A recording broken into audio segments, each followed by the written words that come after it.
ardent listening audience an opportunity to share your thoughts and to share your views with us. The time in the Republic of Trinidad and Tobago, well, just about 5 minutes past the hour of 6 o'clock. Let's go to some commercials, and of course, when I come back, we'll present to you today's edition of your daily horoscope. 975 FM, hot like pepper.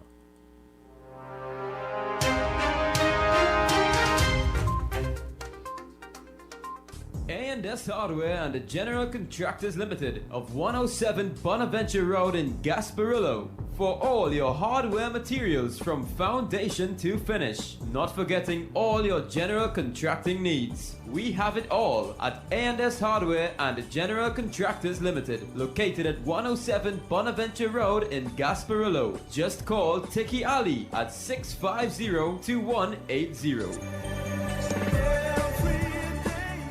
A&S Hardware are wholesalers and retailers of plywood, an assortment of lumber, galvanized pipe, hollow section, and steel. Customers can enjoy special prices on white pine and pitch pine doors. Attention all bakers, doubles vendors and roti makers. Try our high quality unbleached bromate free all-purpose and baker's flour. Low price and conveniently packaged in 2 pounds, 2 kg, 10 kg and 25 kg bags. For wholesale and retail prices, contact Shiklisha Limited 665-3336 or visit us at Warrenville, Canupia. Shiklisha Limited, quality you can trust. For quality items, visit Super Quality Supermarket of Endeavour Road, Chaguanas, and Trin City Industrial Estate in Trin City, as well as Quality Cash and Carry Supermarket, Cuba Car Park, for all your grocery items, liquor, fresh fruits, and vegetables, not forgetting their bed and bath section, and kitchen appliances for your home. With so many items to choose from, take advantage of our great prices and discounts at any of our 3 locations. Trin City Industrial Estate in Trin City, Endeavour Road, Shikant, Cuba. For quality items, Super Quality Supermarket and Quality Cash and Carry Supermarket. Greeted in the wonderful name of Jesus. My name is Bishop Kelvin Khan from Endurance Ministry International. Our new location is in Railway Road, Londonville. You can tune into 97.5 every Sunday morning from 6 a.m. till 8. Tell your nanny and your nana, your chachi, your chacha, your grandpa, your grandma. We need to pray for our nation. God bless you. Thank you.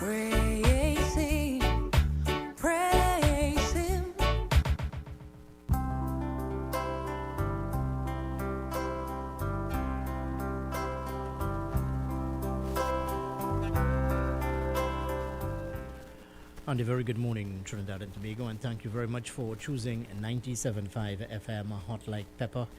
I am Kenrick Juggernaut, inviting you to today's edition of the morning program. Note that we are broadcasting to you live from Couva in central Trinidad, the energy capital. Let me also say a very special good morning to all of our international audience streaming live with us. Good morning, and thank you very much for choosing 975 FM Hot Like Pepper. Well, as of now, let me present to you today's daily horoscope. This horoscope is coming to you with the kind compliments of Jyoti's Puja Store.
Greeted in the wonderful.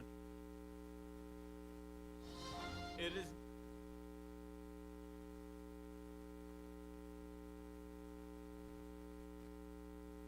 Market.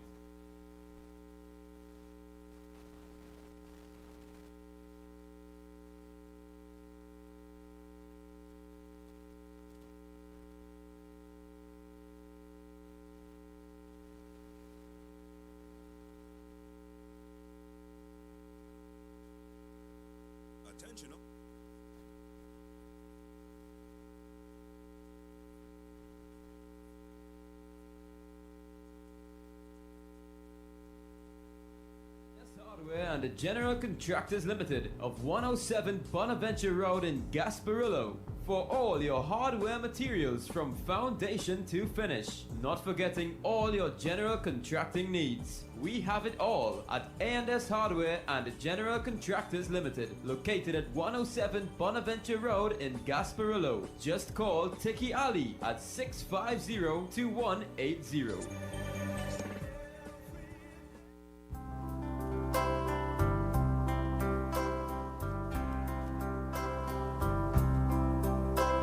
Welcome to the airwaves of U97.5 FM Hot Like Pepper Multicultural Radio. We are coming to you live from number 42 Exchange Lord Scoover, Trinidad and Tobago. You can also catch us on YouTube at RCL U97.5 and Facebook.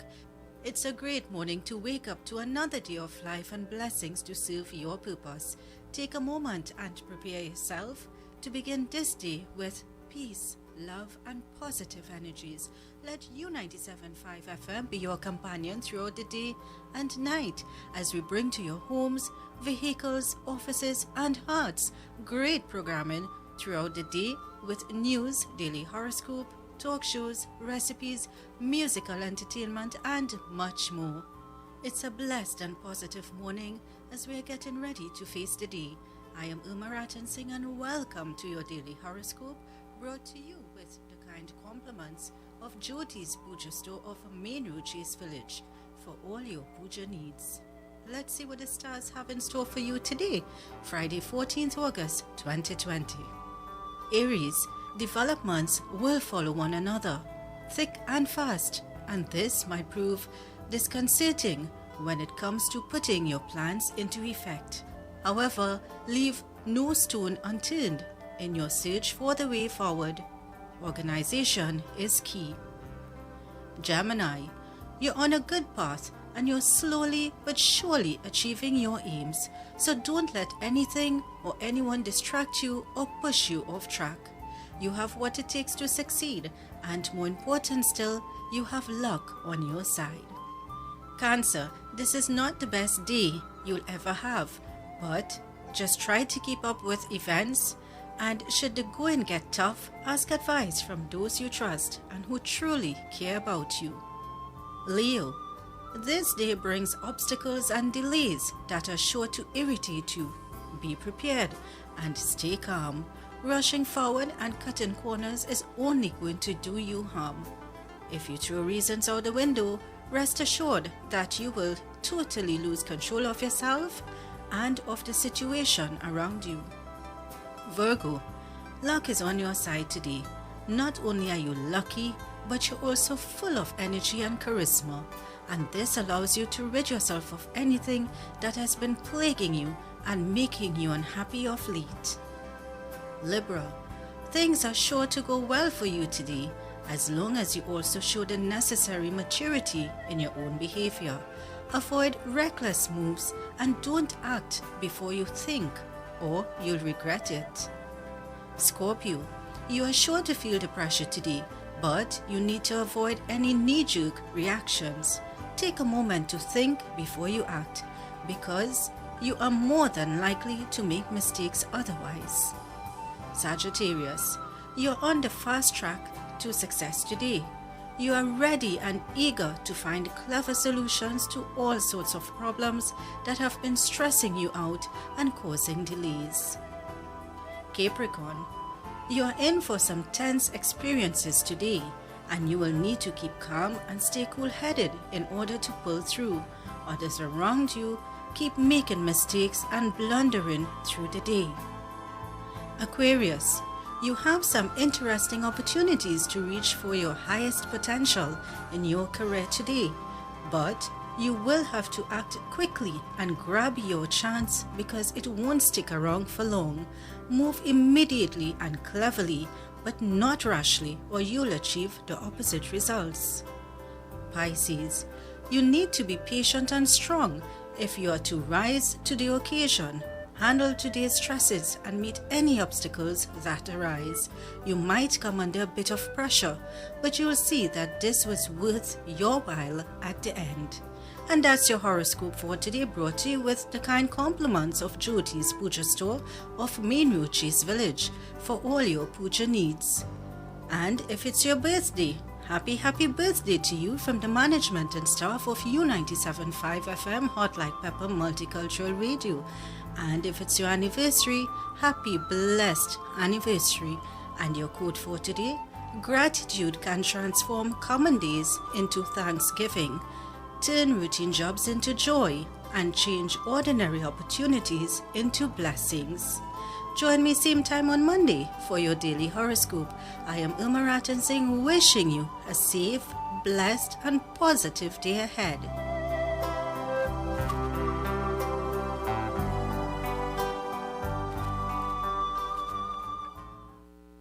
A&S Hardware and the General Contractors Limited of 107 Bonaventure Road in Gasparillo for all your hardware materials from foundation to finish. Not forgetting all your general contracting needs. We have it all at A&S Hardware and the General Contractors Limited, located at 107 Bonaventure Road in Gasparillo. Just call Tiki Ali at 650-2180.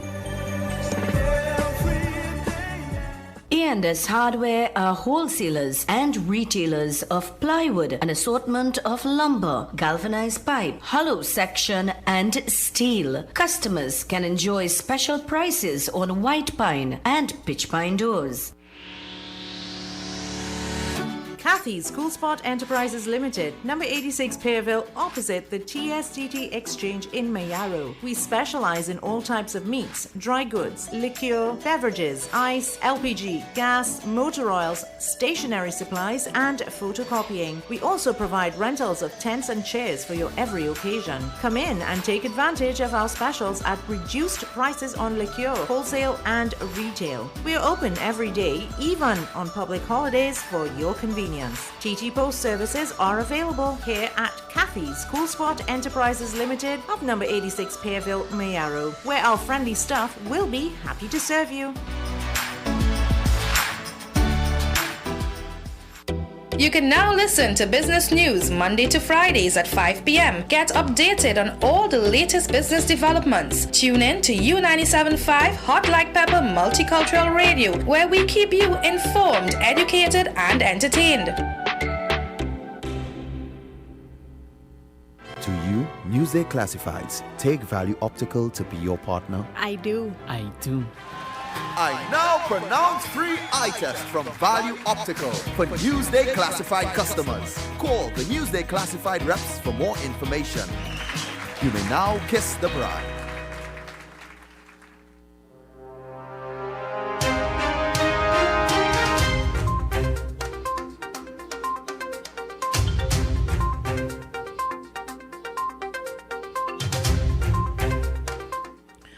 And a very good morning, Trinidad and Tobago, and thank you very much for choosing 97.5 FM Hot Like Pepper Multicultural Radio. We are broadcasting to you live from Couva in central Trinidad, the energy capital.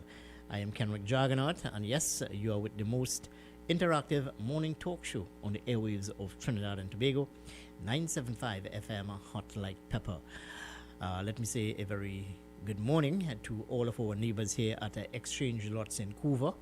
Good morning to the members of the Trinidad and Tobago Fire Services, the members of the Trinidad and Tobago Police Service, to all the market vendors, the taxi drivers, and yes, to all the workers attached to the WASA installation right here at Exchange Lots in Couva. Good morning to each and every one of you, and thank you very much for choosing 975 FM Hot Like Pepper Multicultural Radio as your medium of choice. The time in the Republic of Trinidad and Tobago, well, it's just about 18 minutes here past the hour of 6 o'clock.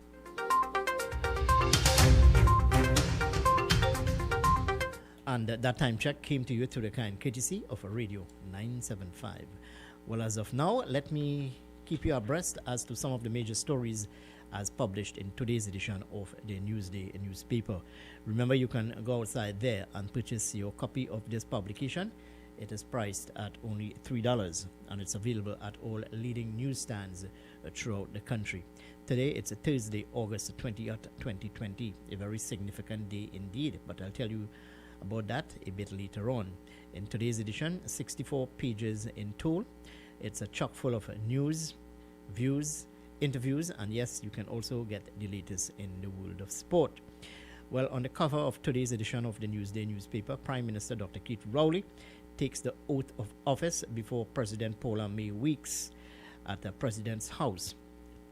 This to officially begin his second term as Prime Minister after the August 10th general election. And to this end, the banner headline is saying, Government emphasis on education, technology, agriculture, focus on youth.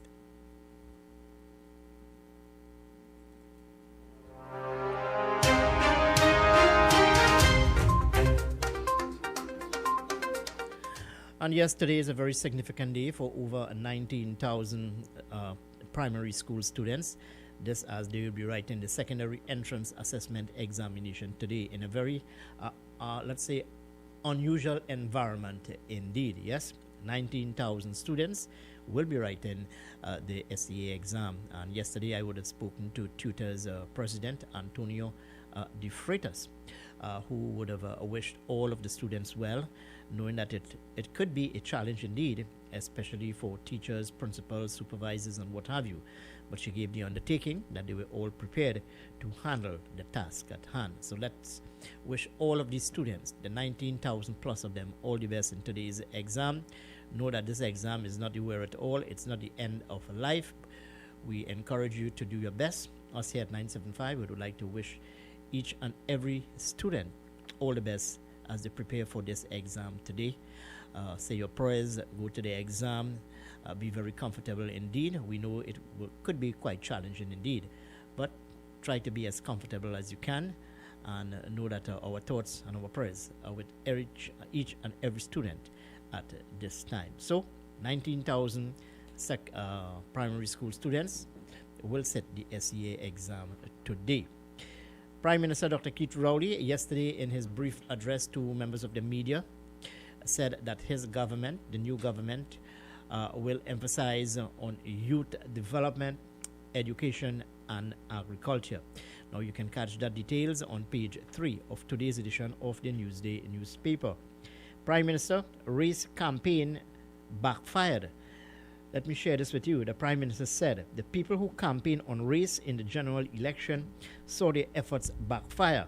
He was speaking with members of the media after being sworn in by the President at President's house and was asked about recent volatility over race issues. He said this matter dates back to the advice of Cambridge Analytica, where in 2015 the advice to the People's Partnership Government was to feed into the foibles of our national racial fault lines. That story is on page 3. Yes, so I told you about the 19,000 students who will be writing this exam after a 4-month delay. Certainly, it's a challenge indeed, but it's about time that some measure of sanity gets back into the system, and these students will write the exam today. SEA students told it's okay to be nervous, with over 19,000 students set to do the SEA exam today. Director of Mental Health at the Ministry of Health, Dr. Hazel Othello, has told them nothing is wrong with being nervous. Chief Medical Officer, Healthcare System not overburdened as yet. Yet the coronavirus figure continues to climb in this country. And with the figure we are seeing in front of us, let me remind you of one medical practitioner telling me some 3 weeks ago that by the end of this year, this country could record over 2,000 coronavirus cases. The rate that we are going, well, we may hit higher than that. New Public Utilities Minister, unreliable water supply in 2020 unacceptable. Yes, the new Minister of Public Utilities, Marvin Gonzalez, in his first media interview, said that the unreliable water supply in 2020 was unacceptable. He would have replaced Fitzgerald Hines. Well, we'll tell you about the cabinet postings a bit later on in the program. Dr. Amory Brown said he was honored to serve Trinidad and Tobago again as a Foreign and CARICOM Affairs Minister and a new government senator. He would have replaced Dennis Moses as the Minister of Foreign Affairs. He has not been sworn in as yet because he's abroad and needs to be quarantined and so on, but an undertaking was given that as soon as he is available, he will be sworn in as the new Minister of Foreign and CARICOM Affairs, Dr. Emery Brown.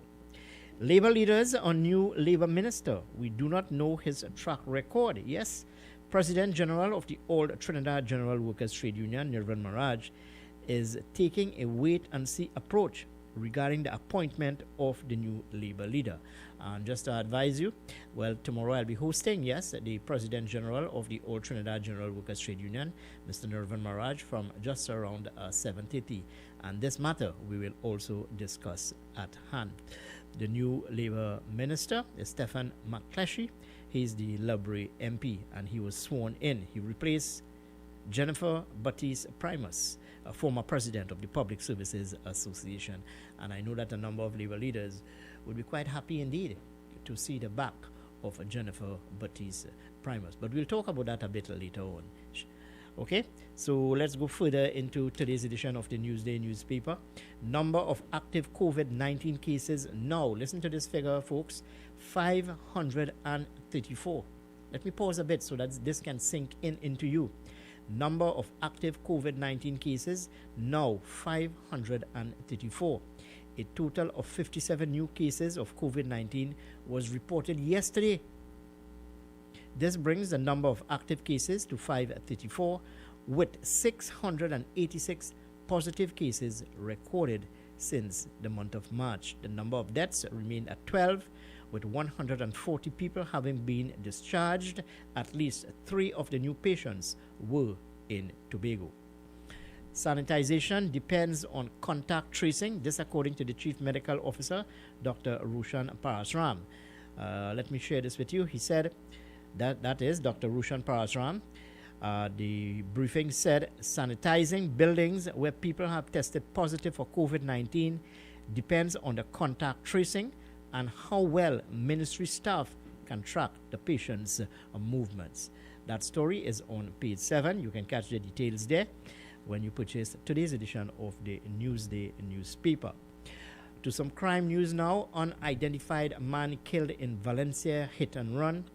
2 held for $0.25 million fraud.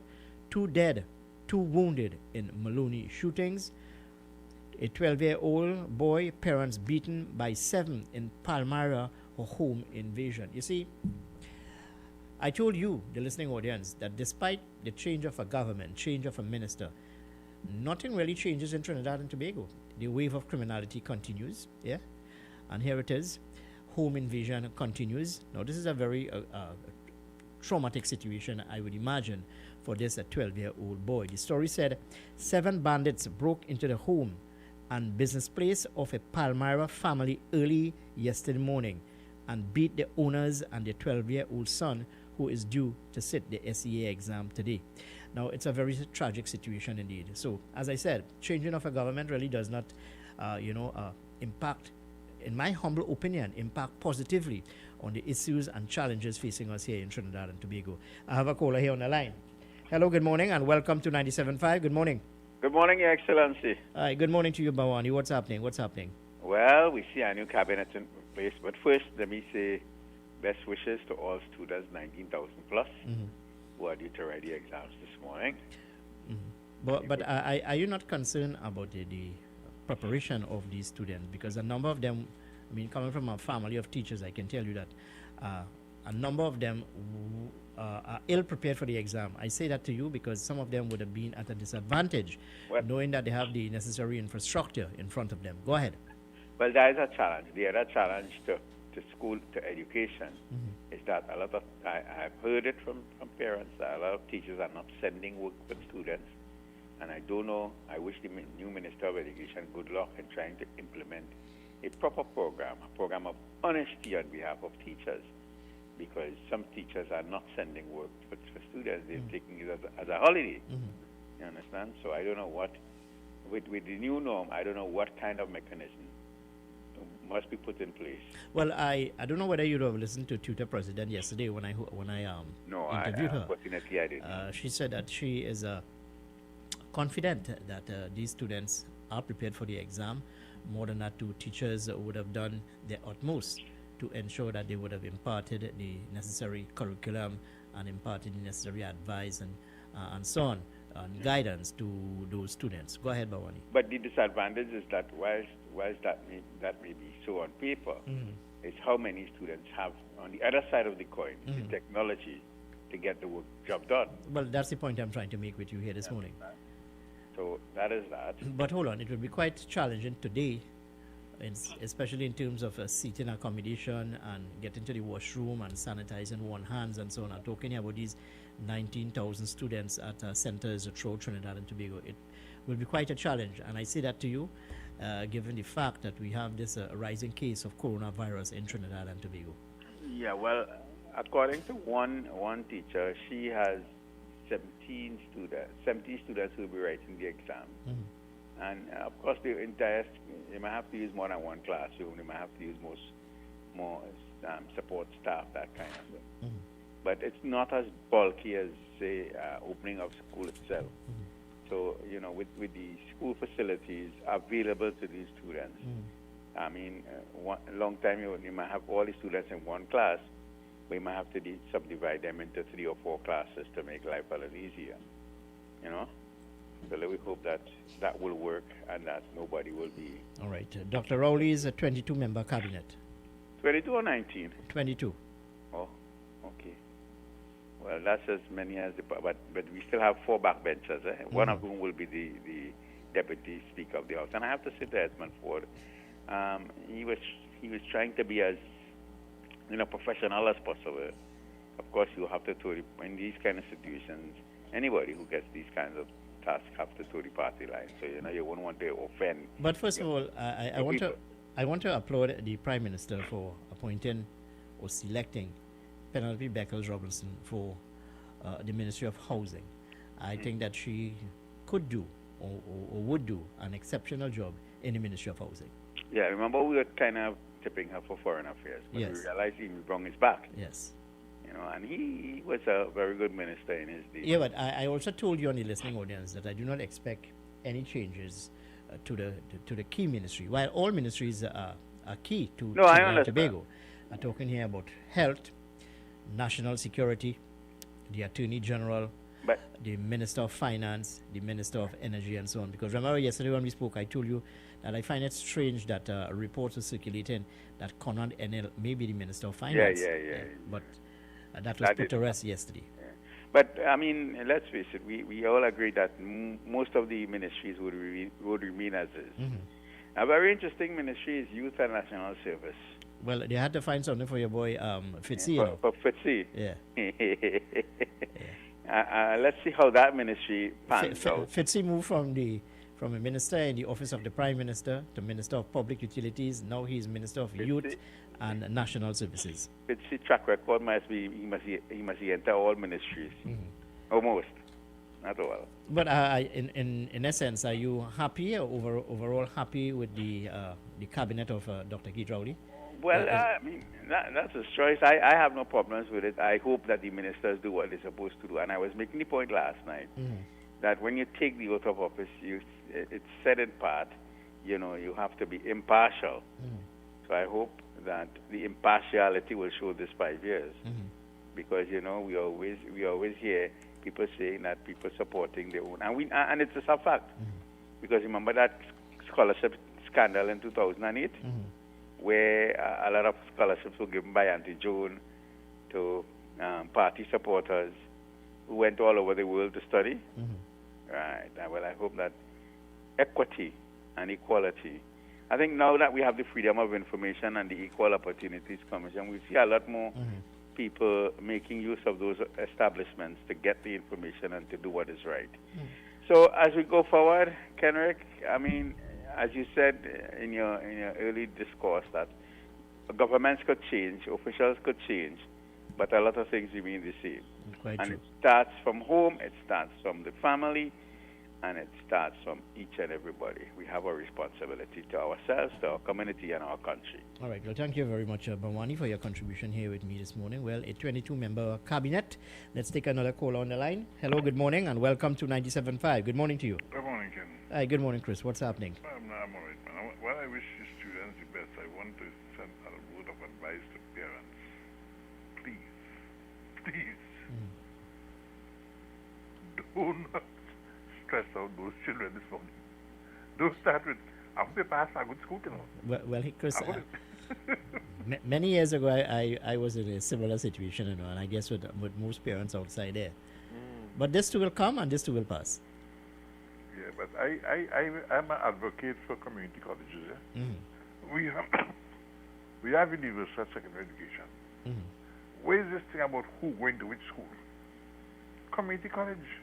Get the people into the colleges, the teachers that you need there to streamline children and deal with the situation. This one have to go to presentation, they have to go to NAPRIMA, they have to go to Modern Sec, they have to go to QRC.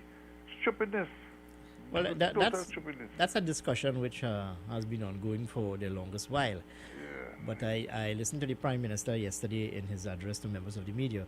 He would have appointed 2 women to head the Ministry of Education.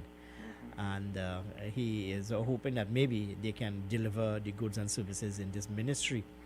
He also called on them to ensure that the curriculum be looked at, and I want to applaud him for actually wanting to introduce what he called civic studies at all level, primary, secondary, and so on.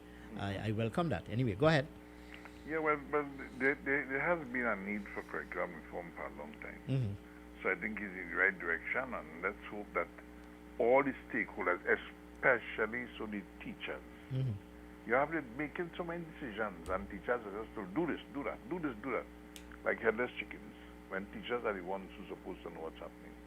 So let me wish him all the best. I hope the Prime Minister's team works to his advantage, and this country could afford to make a turnaround. Thank you much, Ken. All right, well, thank you very much, Chris, for your contribution here with me this morning. Yes, Prime Minister Dr. Keith Rowley with his 22-member cabinet. Well, they would have been sworn in yesterday, and during the course of the morning program, I will alert you as to who are some of the new ministers, who are some of the new faces. One of the new faces, assuming a major ministry, is that of Marvin Gonzalez. He is the Public Utilities Minister, and also to Dr. Amory Brown. He is the new Minister of CARICOM and Foreign Affairs. The Minister of Sport continues to be Shamfa Kujo, and yes, as I said, we'll keep you abreast of these developments. But let's shift gears here a bit and focus on what is happening a bit in the world of sports. Well, the Caribbean Premier League continues. Yesterday were 2 games. The Talawas would have come up against the Zooks. The Talawas would have walked away with a victory. And at the 5:30 game, you had the Guyana Amazon Warriors coming up against the Patriots. The Guyana Amazon Warriors, having lost their first encounter, would have walked away with a victory yesterday. Today, of course, there's two games are on today at the 10 o'clock. That's the 10 o'clock game. You have the Zooks. They coming up against defending champions Barbados Tridents.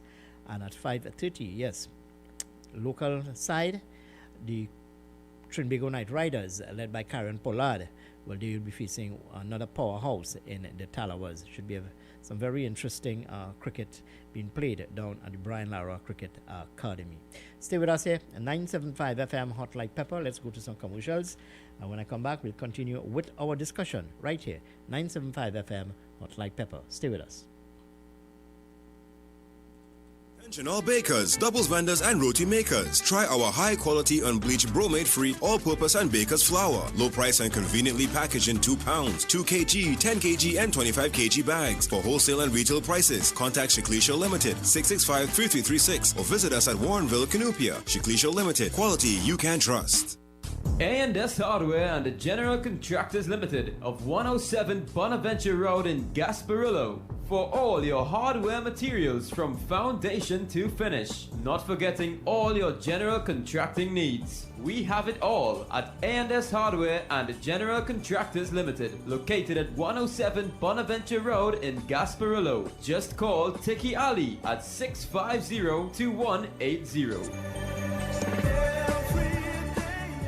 A&S Hardware are wholesalers and retailers of plywood, an assortment of lumber, galvanized pipe, hollow section, and steel. Customers can enjoy special prices on white pine and pitch pine doors. You can now listen to business news Monday to Fridays at 5 p.m. Get updated on all the latest business developments. Tune in to U97.5 Hot Like Pepper Multicultural Radio, where we keep you informed, educated, and entertained. Greeted in the wonderful name of Jesus, my name is Bishop Kelvin Khan from Endurance Ministry International. Our new location is in Railway Road, Londonville. You can tune in to 97.5 every Sunday morning from 6 a.m. till 8. Tell your nanny and your nana, your chachi, your chacha, your grandpa, your grandma. We need to pray for our nation. God bless you. Thank you.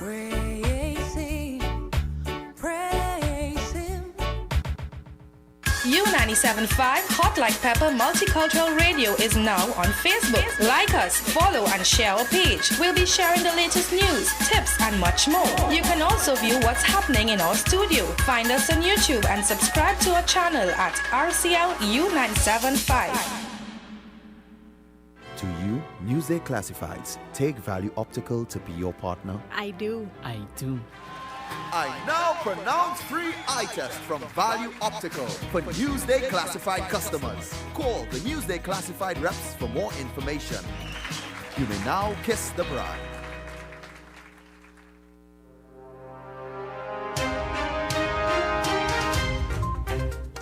Well, just in case you did not witness the swearing-in ceremony yesterday of the new cabinet of Dr. Keith Rowley, and you have now gotten out of your bed, let me remind you that Dr. Keith Rowley was sworn in yesterday as Prime Minister of Trinidad and Tobago. Faris Al-Rawi, Attorney General. Clarence Rambarat, Minister of Agriculture, Land and Fisheries. Dr. Nayan Gadsby Dolly, Minister of Education. Shamfa Kujo, Minister of Sport and Community Development. Coleman Burt, yes, he retains the portfolio of a Minister of Finance. Dr. Amory Brown, Minister of Foreign and CARICOM Affairs. Terence Dial Singh, Minister of Health. Penelope Beckles Robinson, Minister of Housing and Urban Development. Steve McClashy, Minister of Labor.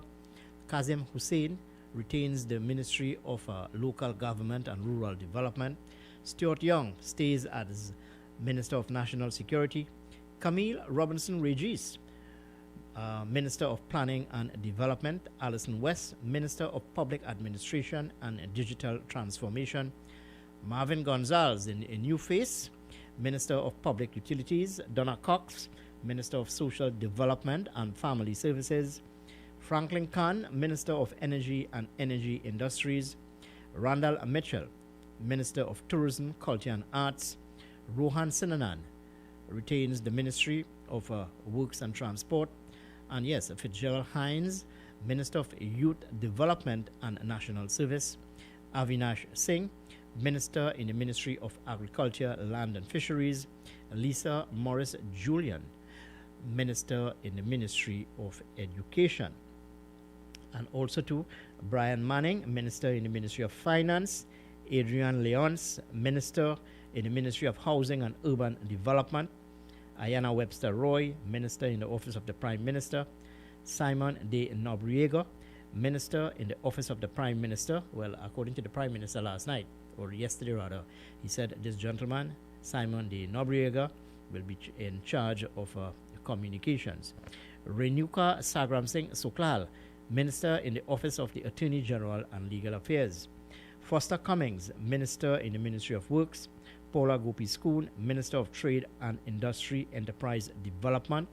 Hassel Bacchus, Minister in the Ministry of Public Administration and Digital Transformation. And yes, just let me remind you of the newly appointed senators. Well, Hassel Bacchus, Yokiyama Bethelmy, Dr. Amory Brown, Donna Cox, Nigel DeFreitas, Daniel Duki, Paula Gopi Schoon, Kazim Hussein, Franklin Khan, Laurel Lezama, Randall Mitchell, Clarence Rambarat, Renuka Sagram Singh Suklal, Rohan Sinanan, Avinash Singh, and Alison West. Well, during the course of the morning, if you have any questions or who would have been given what ministerial portfolio, well, then you can call me and I'll share that information with you. I have it just in front of me here this morning. So the question begs to be asked, are you satisfied with Prime Minister Dr. Keith Rowley's team and his cabinet? Well, questions have already been raised concerning Steve McClatchy, Minister of Labour. He is unknown to, I would imagine, most Labour leaders. And as I said, tomorrow I'll be hosting the President General of the Old Trinidad General Workers Trade Union, Mr. Nirvan Maraj, and we'll continue to discuss this matter. Let's take this call on the line. Hello, good morning, and welcome to 97.5. Good morning. Can you clarify for me, the leader of the opposition was not supposed to be sworn in as leader of the opposition? I don't think so. Not yesterday. All right. Because, Tuesday we've been hearing that the letters were sent to both the Prime Minister and the leader of the opposition. Well, we still have to determine who has the majority of support to be appointed or selected as opposition leader. In effect, what we've seen is the appointment of senators from the PNM side already, because all those people who, like Rohan, Clarence, and all of them will automatically become senators. Well, Daniel Duque would have faced the polls and he would have lost. He would have contested the point of your seat, yes? Yeah, well, a lot of people would have faced the polls just like our colleague in Cuba South. A lot of people would have contested the post and would have lost. And that's it. Well, it will be interesting to see, and I've been seeing this all day yesterday, and I don't think that much names would have come forward as it relates to the opposition senators. No. I don't know. I don't know whether we will see Wade Mark, whether we will see some of those old faces. But people have been calling for fresh new faces on the opposition bench. Where they'll come from, well, yeah, well, like I can't said, say. As I said, Sobers will return for sure.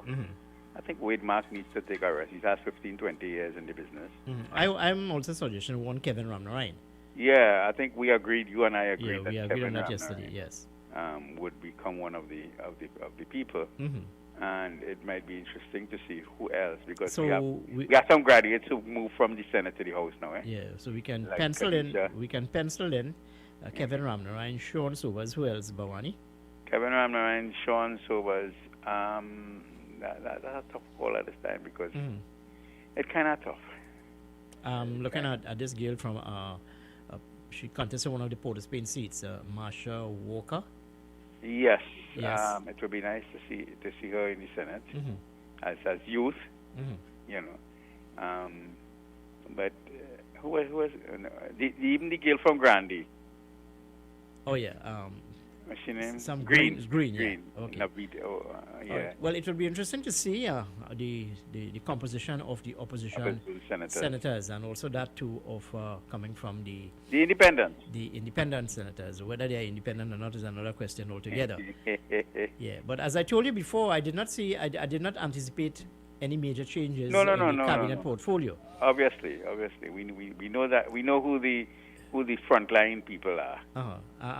Whether they elected or selected, we know who they are. Well, I'm surprised that Fitzgerald Hines would have been removed as Minister of Public Utilities. Yeah, well, I mean, you know, we need somebody. But this is McClatchy boy. Yeah. With all due respect, was he a former OWTU person? Not that from the Petrochin thing? No, I'm not too sure. I think he came from the National Gas Company. Oh. Yeah, and that's my view on it. I think he came from the National Gas Company, so he may have some background in terms of labor relations and what have you. Yeah, because you know he didn't come like we said Jennifer Baptiste or even Clive Weatherhead or. Your thoughts on Jennifer Baptiste? Well, I mean, she called it a day. So what's there to say? Because she was, in my humble opinion, she was a total failure in the Ministry of Labor. You know. Watch me. When you're down on the ground, you're a different person. When you get up there, you're totally different. Well, she would have she would go down in history as a failed Minister of Labor. Yeah, well, who would have done nothing of essence. Yeah, nothing significant. Of substance. I mean, you heard of grandiose plans. Let's be honest, because she even had plans to incorporate young people with disabilities in a project that will see them be getting some kind of initiative in terms of employment, whether it be part-time and or otherwise. But it was just talk, you understand?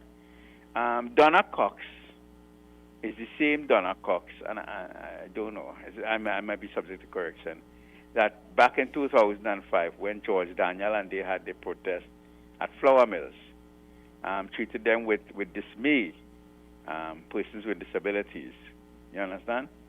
And now you see her as Minister of Social Development. I hope that she has changed over time, and her attitude towards persons with disabilities would not be the same which she exhibited in 2005 when the Flour Mill strike took place with George Daniel and company, but would be a more humane and understanding position. I see Camille Robinson Regis has gone back to her substantive position of Minister of Planning. And, she was put in the Ministry of Social, in my humble opinion, not nobody else, to try and, get people in a certain direction to a long-term strategy. The social programs. But a long-term strategy. Well, it would have worked, yes? Yeah, it worked. Yeah. You understand? All right. So let me see what happens. Okay, well, I hear you. And thank you very much for your contribution here with me this morning. Well, the new faces are Marvin Gonzalez, the Minister of Public Utilities, Steve McClatchy, Minister of Labor. The others, of course, they would have served in various capacities. Lisa Morris-Julian, the former mayor of Arima, she's now minister in the Ministry of Education. Certainly a challenge ahead of these people. And this new young lady, Renuka Sagram Singh Suklal, minister in the Office of the Attorney General and Legal Affairs, and Simon de Nobriega, minister in the Office of the Prime Minister. These are but some of the new faces in the cabinet of Dr. Keith Rowley. Foster Cummings, minister in the Ministry of Works. So stay with us here, 975 FM Hot Like Pepper. We're climbing up to the hour of 7 o'clock. That's about 10 minutes here to the hour of 7. And that time check came to you through the kind courtesy of Radio 975 FM Hot Like Pepper. Let me take this call on the line. Hello, good morning, and welcome to 975. Good morning. Good morning, Kenrick. Hi, good morning, my friend from San Fernando. How are you? I'm there, Kenrick. Well, you must. You haven't called me since the general election results, yes? No, Kenrick, I was a bit busy. Yes. How disappointed are you by the results, mostly in San Fernando West? Kenrick, I don't take those sort of disappointments. The people have spoken. Yeah, but you would have been one of those persons who would have. I was advocating that Faris Alvarez is an absentee, MP, and he should be removed. If the people see differently, that is their wishes. We must accept their wishes, right? That is my personal opinion. And if the people voted in a certain direction, which means they are satisfied, right? Everybody is entitled to their personal opinion. With regard to certain members of the cabinet and whatnot, I say the Prime Minister has emphasized on education. Education and agriculture. Yeah, they spent 5 years inside of there. Most of the schools that were being were abandoned and rotting and vermin and insects and all kinds of living in those schools. Were he serious about education then? Would he be more serious now with less funds? You understand what I mean? I hope they are, because they have neglected the children of this country for too long a time. And now that the COVID had come upon us, had we had these proper schools, we would have been able to probably implement better schooling rather than having crowded classes and crowded schools and whatnot. I think we would have had a better chance. We had to implement some sort of virtual education where children who would have had more access to computers and other electronic devices, probably children would have been. Kenrick, I am telling you, and I'm telling this nation today, nobody knows. Nobody in Trinidad and Tobago knows when primary school especially is going to restart, right? Nobody knows. Anybody could only speculate, and my speculation is in about 2 years' time, right? Wait, hold on. 2 years' time? 2 years' time for primary school children who cannot socialize properly and who cannot, all these things. But once we don't have a cure or a vaccine for this COVID or proper control, 2 years, probably a year and a half, is thing. So parents, prepare yourself, right? That is my view. Anybody else's view, I can respect it as well. The children at the higher level who can properly socialize a little more, because you cannot run a shift system for children in primary school as well, and will end up with the same problem of socializing and distancing and proper supervision and whatnot, right? Children at a higher level, yes, and children in university, yes, right? So, were you hoping that maybe someone of a greater experience ought to have been given the helm of the Ministry of Education? Here it is, here, Dr. Nyan Gatsby-Dolly. I think so. I think, she doesn't impress me. She didn't impress me as a minister. Mm-hmm. And she just speaks with a certain amount of venom and hate against people, right? And she doesn't impress me as somebody who will take education forward. The other person there, the mayor of Lisa Morris-Julian. Yeah, I don't know much about her because she wasn't in the public limelight too much also, but she is the mayor. All right, well, let me shift gears with you here a bit. In the appointment of opposition senators, we have some names in front of us.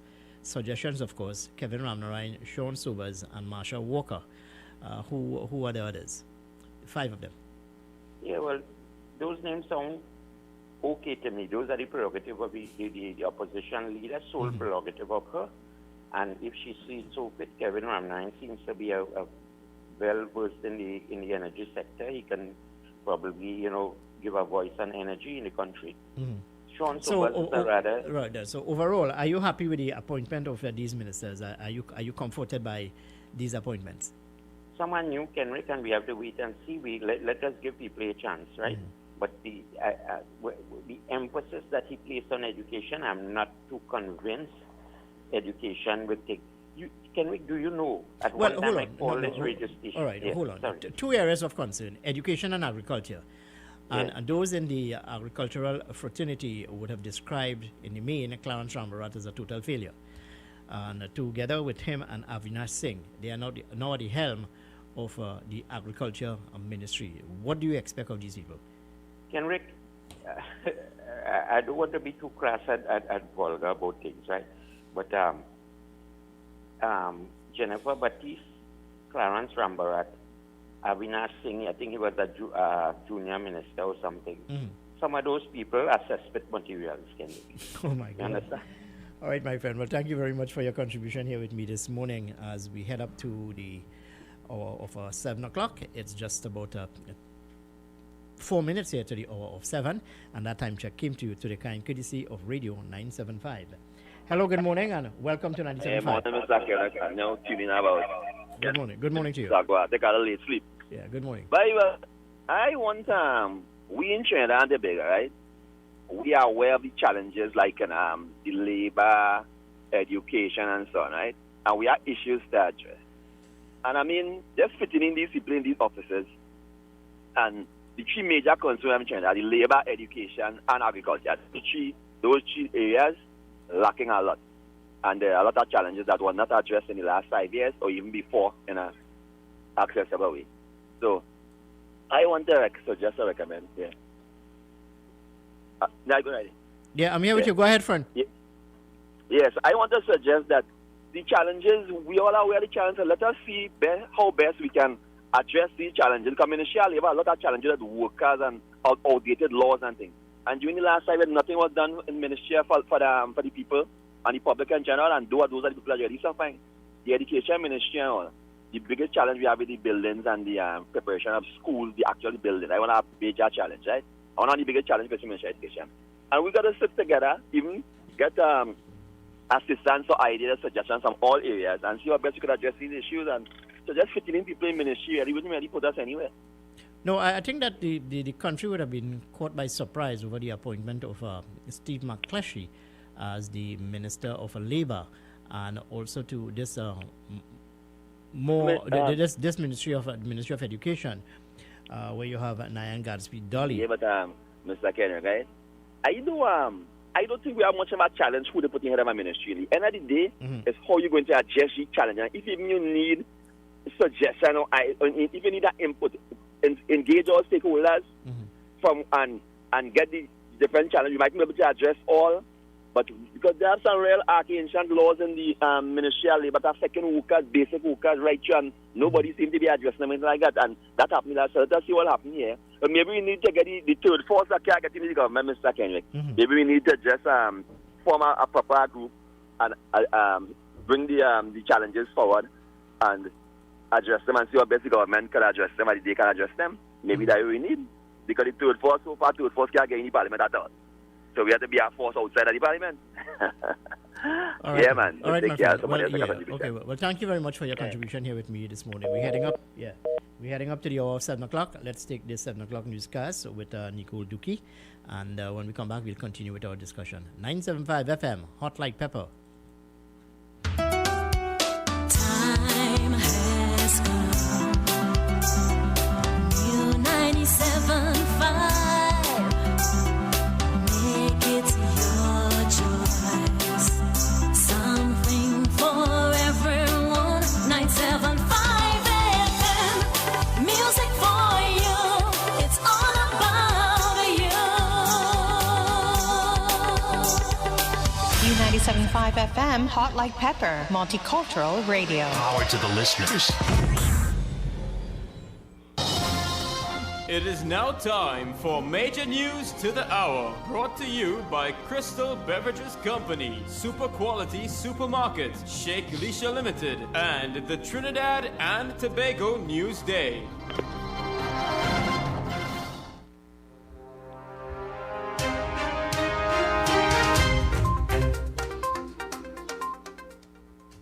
This is the 7 a.m. news on U97.5 Hot Like Pepper Multicultural Radio.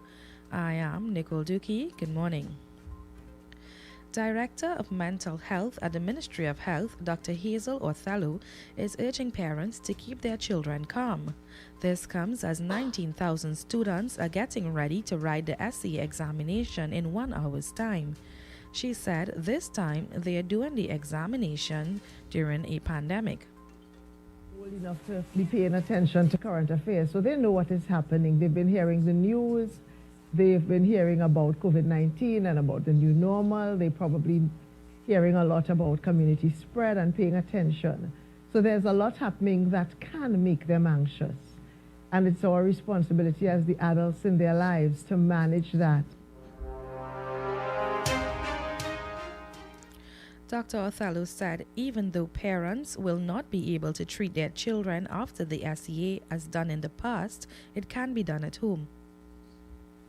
And even though you can't do the, fast food or mall lime that you would normally want to do because of the current situation, spend time with them doing things that you know they enjoy. You know your child. You know whether they like to do video games or watch Netflix shows or whatever. Do things that they enjoy with them so that you make sure that they enjoy the afternoon after they come home from their exam.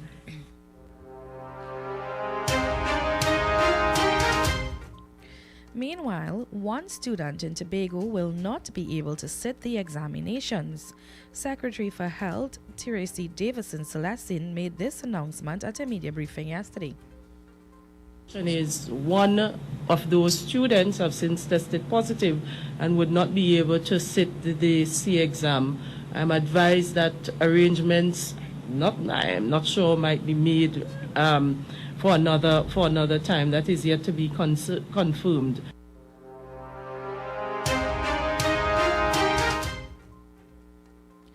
Dr. Nyan Godspeed Dolly is the new Minister of Education, while Lisa Morris Julian is a minister in the ministry.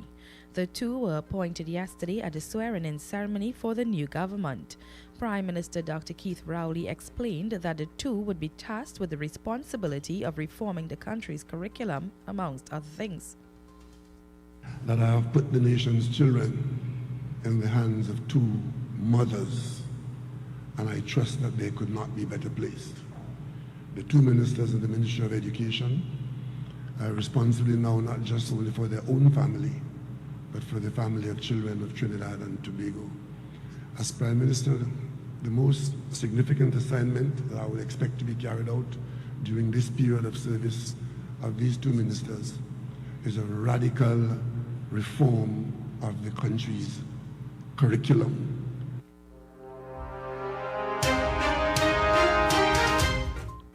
Meanwhile, Dr. Rowley said focus will be placed on agriculture as promised, which is an area which this government intends to focus on, not simply satisfying the cliches of agriculture for diversification, but for searching for the next generation of farmers, because it is my view that without farmers, there will be no farming, and without farming, there will be little agriculture.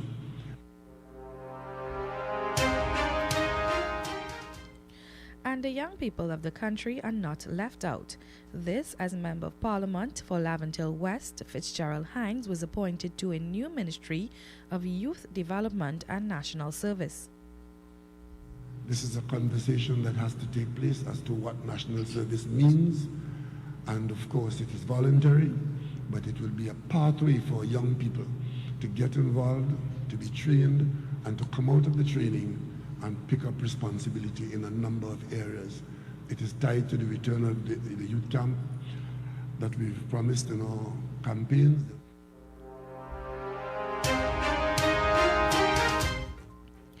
Meanwhile, Dr. Keith Rowley is expected to meet his new ministers today informally. However, he will not meet Dr. Amory Brown, who is in quarantine at this time. Dr. Brown was appointed to the post of Minister of CARICOM and Foreign Affairs. He is expected to be sworn in by Monday. The first cabinet meeting is expected to take place next Wednesday. In some other news, there are now 534 active cases of COVID-19 in Trinidad and Tobago. This after 36 additional persons tested positive for the virus yesterday evening. According to the Ministry of Health's 6 p.m. update, 33 of those persons are from Trinidad, while 3 are from Tobago. Since the start of the pandemic, Trinidad and Tobago has recorded 686 confirmed cases of COVID-19. Motorists are being urged to obey traffic laws in a bid to maintain positive gains made so far this year. The Trinidad and Tobago Police Service said there has been a 20% decrease in traffic deaths in 2020 as the figure stands at 63, 16 fatalities less than the same period last year. However, following an accident on Friday which killed an 18-year-old and a hit-and-run on Tuesday night which claimed the life of a male pedestrian, drivers are being warned about disregarding laws. You are listening to the 7 a.m. news on U97.5 Hot Like Pepper Multicultural Radio. It's time now to take a look at regional and international developments. Regionally, urgent matters affecting Guyana's agriculture sector will be given priority when the new government presents its 4-month budget for the remainder of 2020. In a statement, the Agriculture Minister said most of the projects to be undertaken was stalled due to the country's 5-month electoral impasse. State agencies under the ministry's purview will submit their budget by this week.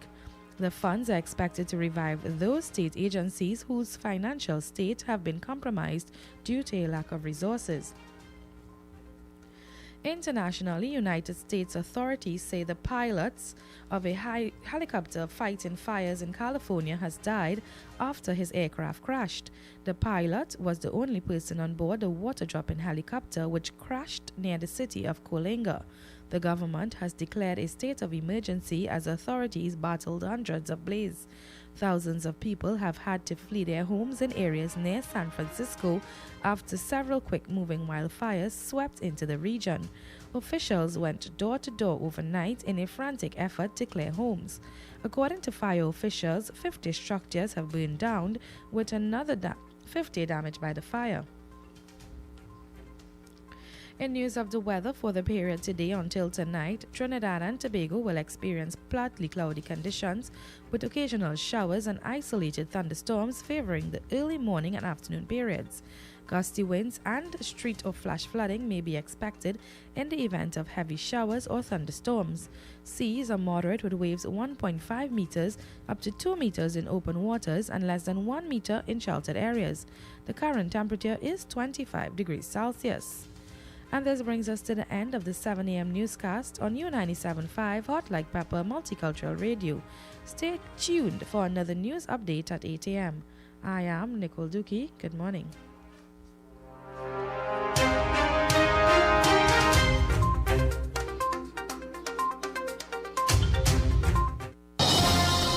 That was Major News to the Hour, brought to you by Crystal Beverages Company, Super Quality Supermarket, Sheikh Leisha Limited, and the Trinidad and Tobago News Day.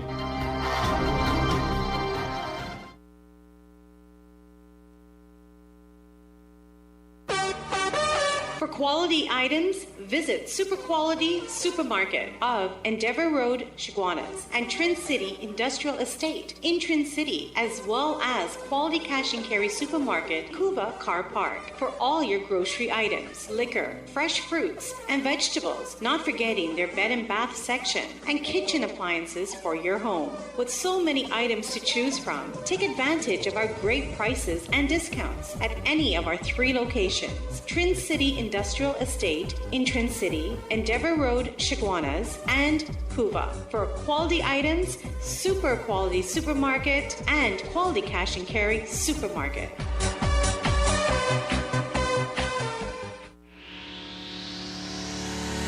Kathy's Cool Spot Enterprises Limited, number 86 Pearville, opposite the TSTT Exchange in Mayaro. We specialize in all types of meats, dry goods, liqueur, beverages, ice, LPG, gas, motor oils, stationery supplies, and photocopying. We also provide rentals of tents and chairs for your every occasion. Come in and take advantage of our specials at reduced prices on liqueur, wholesale and retail. We are open every day, even on public holidays, for your convenience.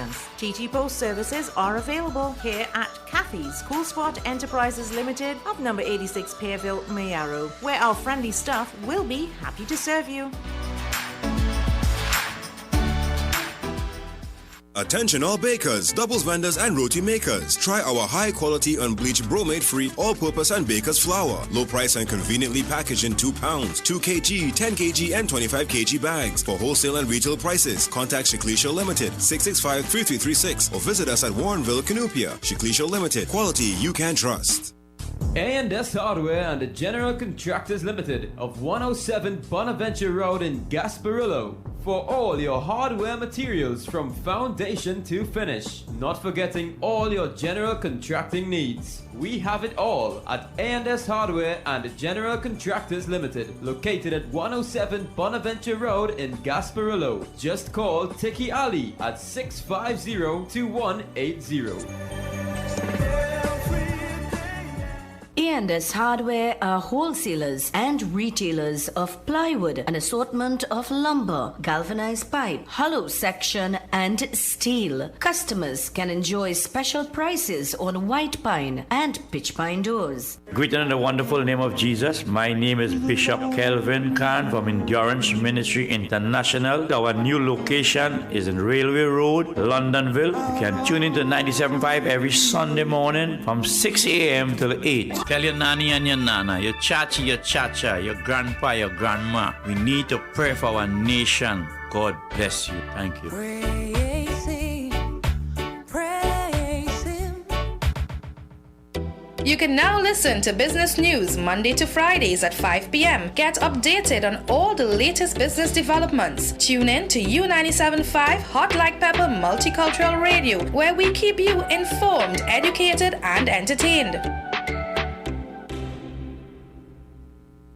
To you, Newsday Classifieds. Take Value Optical to be your partner. I do. I now pronounce free eye test from Value Optical for Newsday Classified customers. Call the Newsday Classified reps for more information. You may now kiss the bride.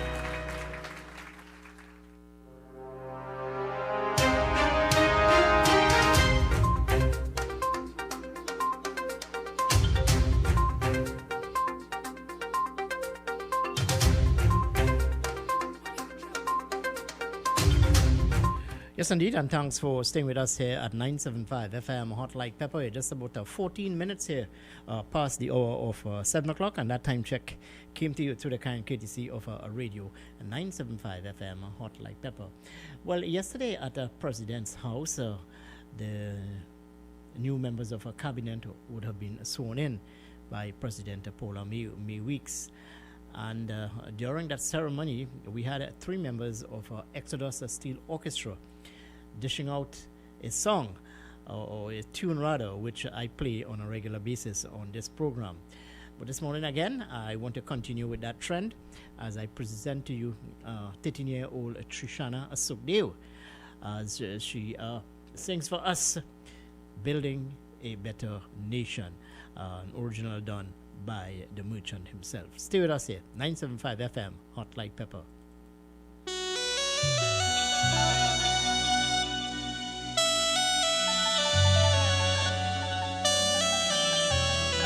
Let's build back our nation together.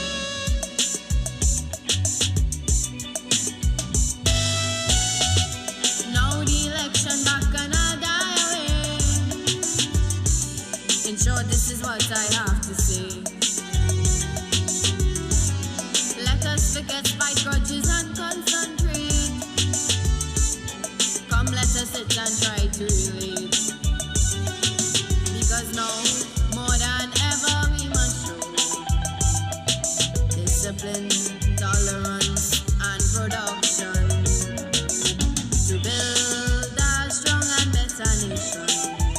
I see that is the main foundation. So come, let us work hand in hand, because this is our land. Come, my brother, come, my sister, let us build a nation together.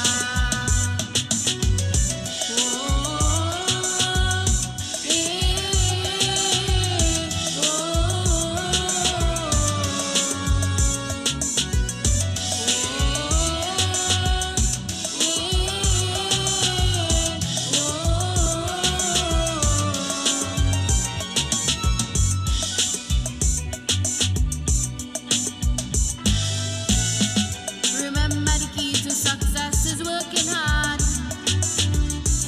For our country, you must have regard.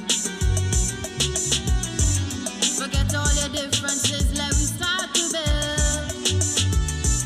And onward to progress, we surely will. Because now, more than ever, we must show discipline, tolerance, and production to build a strong and better nation. I see that is the main foundation. So come, let us work hand in hand, because this is our land. Come, my brother, come, my sister, let us build a nation together.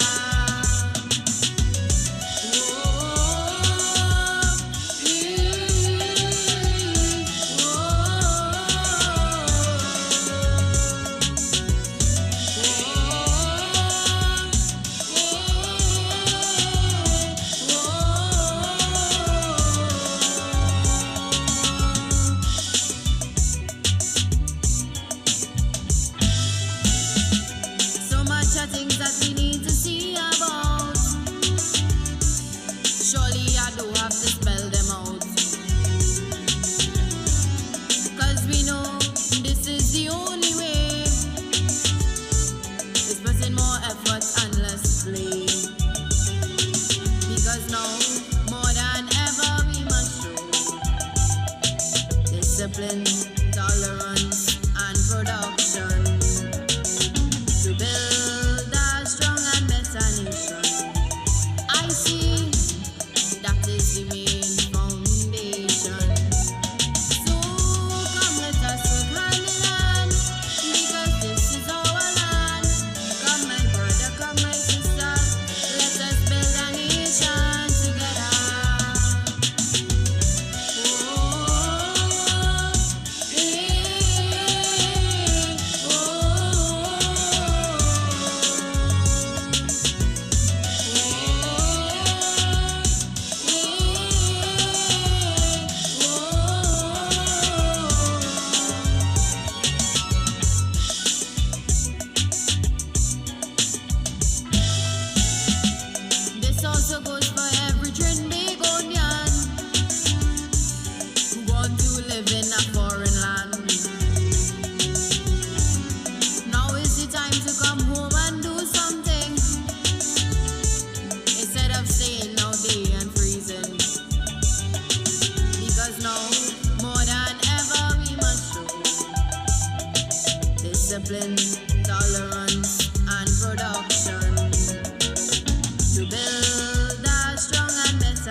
968 Studio.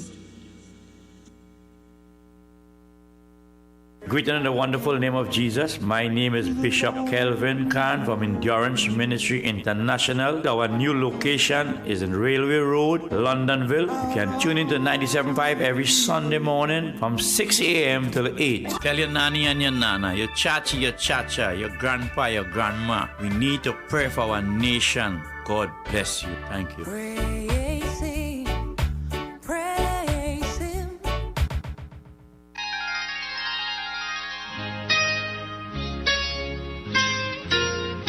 This is Samaru Ramru inviting you on a journey down memory lane with enchanting songs on the program Nightline. Mondays to Thursdays, 9 p.m. to 12 midnight. Let your heart sing along with the music on U975 FM, Hot Like Pepper, Multicultural Radio.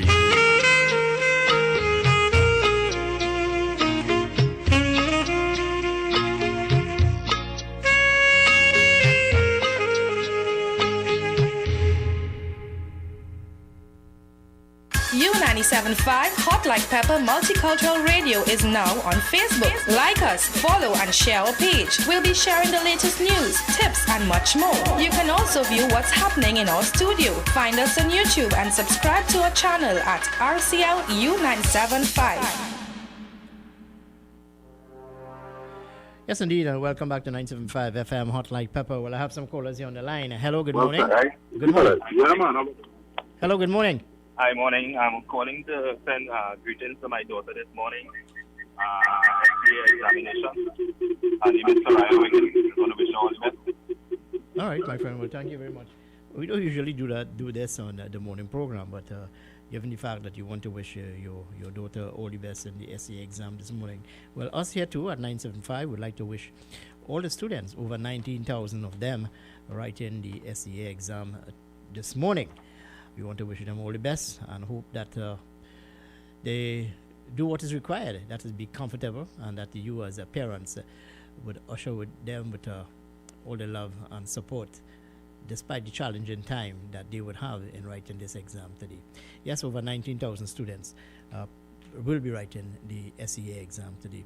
Well, I've been trying to get in touch with one David Abdullah, who is the Movement for Social Justice political leader, and also to one of the voices of Labour in this country, to get his thoughts on the appointment of Steve McCleshey as Minister of Labour, but I would have failed thus far. Hello, good morning, and welcome to 975. Good morning. Good morning, Kevin. Hi, good morning, friend. Good morning. What's happening? How you going? I'm doing fine this morning. My throat giving me some problem, but I'm That okay. is right. That is Sarah just. Yes. Go ahead. Don't worry. Let me tell you, how long you protect yourself from COVID-19, you Sahara. That is important. Well, the most I can do is protect myself, and I hope all the fellas outside there protecting all themselves. I protect you. I just fit to go out either. But then sometimes I have to go out. I can't help it. I'm going. But I'm protecting myself while I'm going. So the thing about it as well, I'm glad that these fellas then went back in the post in the cabinet and to continue doing the work that they do. All I want to advise these fellas then, don't listen to Chuck North Calypso. Go outside and do the work and do it as a professional person. If you listen to Chuck North Calypso, you go do just like the Calypso do it. Right? Raising the Calypso. So all I want all you to do for the next 5 years, that when these UNC people call and say, all you do nothing, all you must afford to print things and show them, and don't hide things. Show them what all you do, so they go write it down and keep it for the next 5 years or 3 years, because you have an election in 3 years. So all I want all you do is to continue. I'm glad they put back Clarence Rabarat and they put back this way, because I have a land in Stuart Caroni, and I go by them because I know them. So I go by them and talk to them. I know them as personal friend and thing. I know them. Yeah, well, So one of the promises made on the campaign trail is to tackle the issues and the challenges facing ex-Caroni workers. Well, partner. And I don't know whether that will be a You top know, priority I want them for to Clarence challenge Rabarat. that now. I have a piece of land here to challenge. In St. Caroni land, I want them to challenge that for me. You see them fellas, you forget them, them give them people 13 and 14,000 votes and 10,000 votes. Like they're right. If they wanted something, they would have given 7,000 votes. Well, They are cut it in half. hold on. Land tenure and land security are areas which I'm hoping that the Minister of Agriculture would want to focus on, because there are a number of people outside there who have what you call state lands. Yeah, well, what I do, Kelly, what I'm going to do is that when I go to meet them, that is something I bring up, because you can't tell me that I went to Caroni land where I was cutting cane for 40 odd years from my father-in-law days, or my grandfather days, and to my wife's days, and to my days, and you come and you close it down. Now, the land now, I continue to pay rent. But because of certain things on the land, they're telling me that the law ain't changed yet. So we can't do nothing about it. And we can't. So people could come now and go into your land that where you pay rent and occupy your land, and Caroni still can't do nothing about it because the law ain't changed. That is what I really going to see the minister for. We're going for him to do things to get my land over. I'm going to put certain things on the table for him.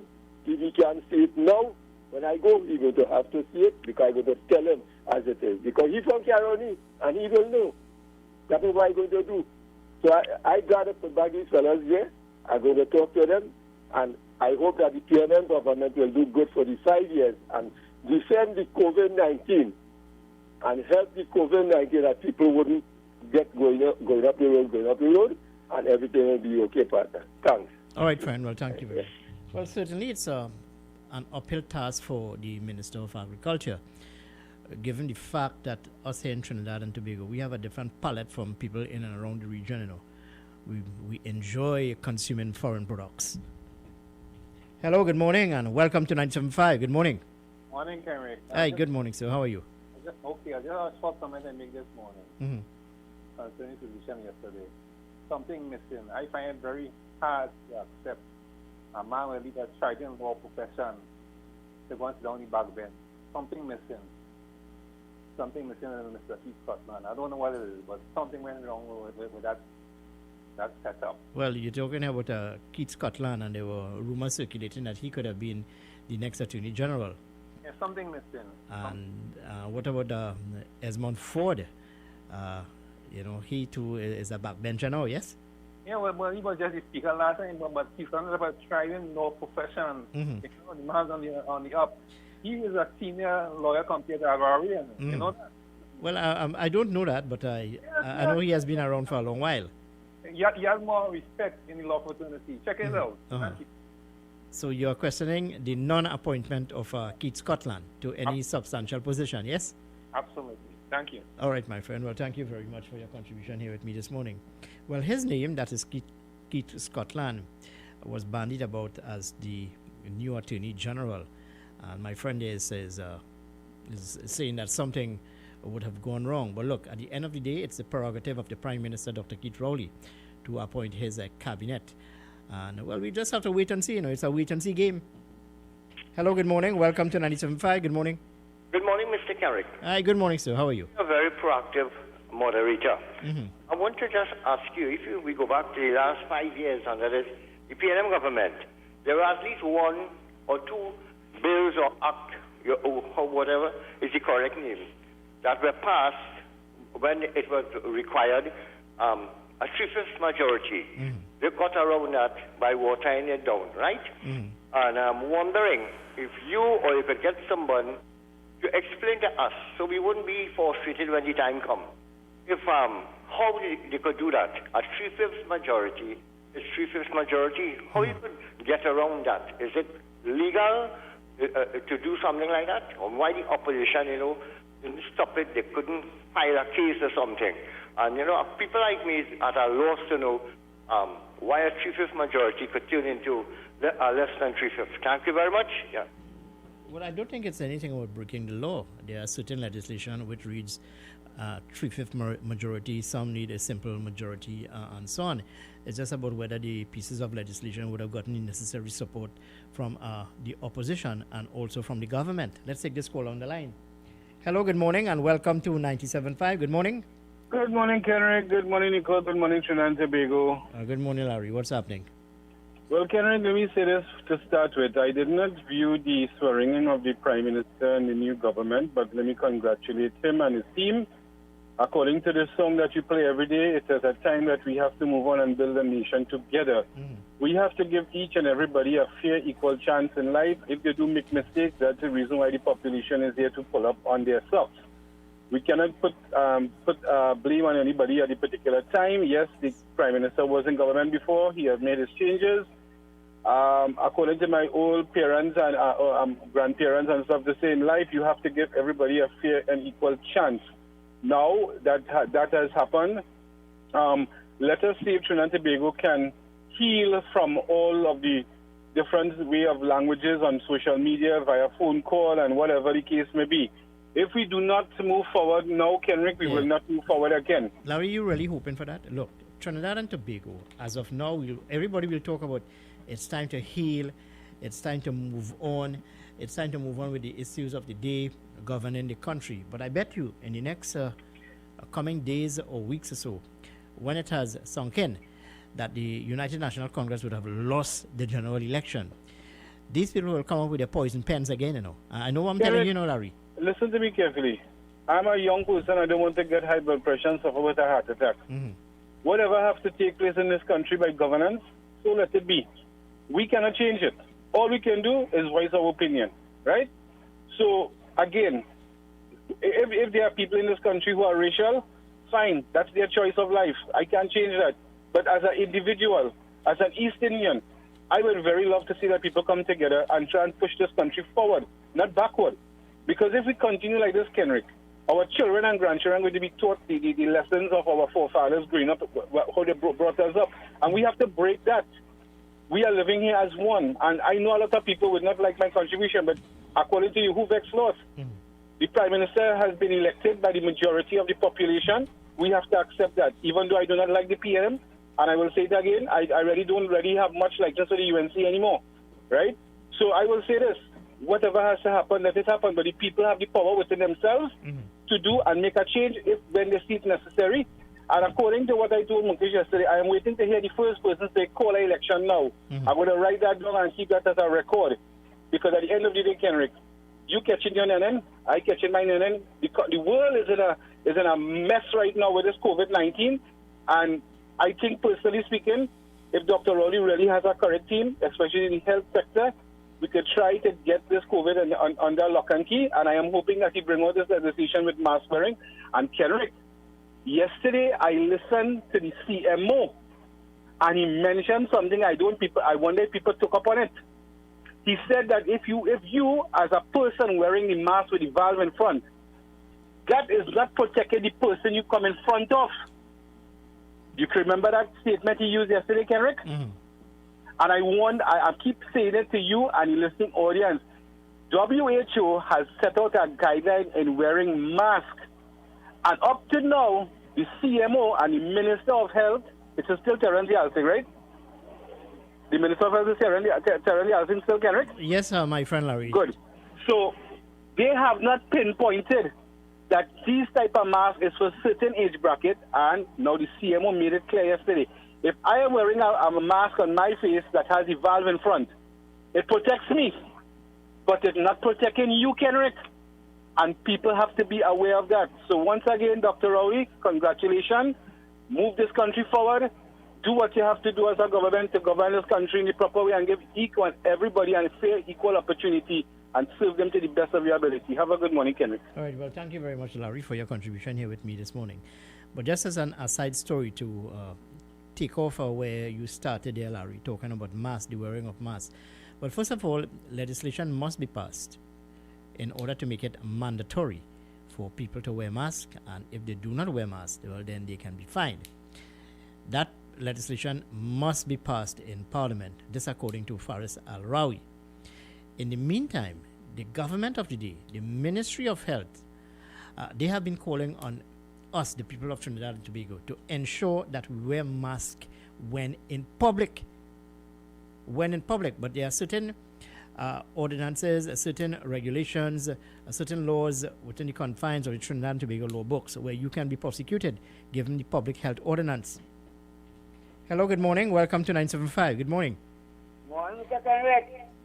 Good morning, Kimoti. Always talking. Not you, eh? Talking to the big people, the big people, they're listening. Look right here, they're passing because Martin the place, right up front of the road. By me, passing with Martin, and they are not Martin the place. They go to shop, the same thing. All right. Well, according to the Chief Medical Officer, if we do not behave in a particular way and adhere to the guidelines outlined by the Ministry of Health, then we can have a situation in front of us which can be quite overwhelming indeed, quite overwhelming indeed. Already we are bursting at the seams, so to speak, of course, and within the next coming days and next coming weeks, we can expect an increase in COVID-19 cases. We need to behave in a particular manner, and I've been saying this for the longest while, but there are some people outside there who just do not listen. Hello, good morning, and welcome to 97.5. Good morning.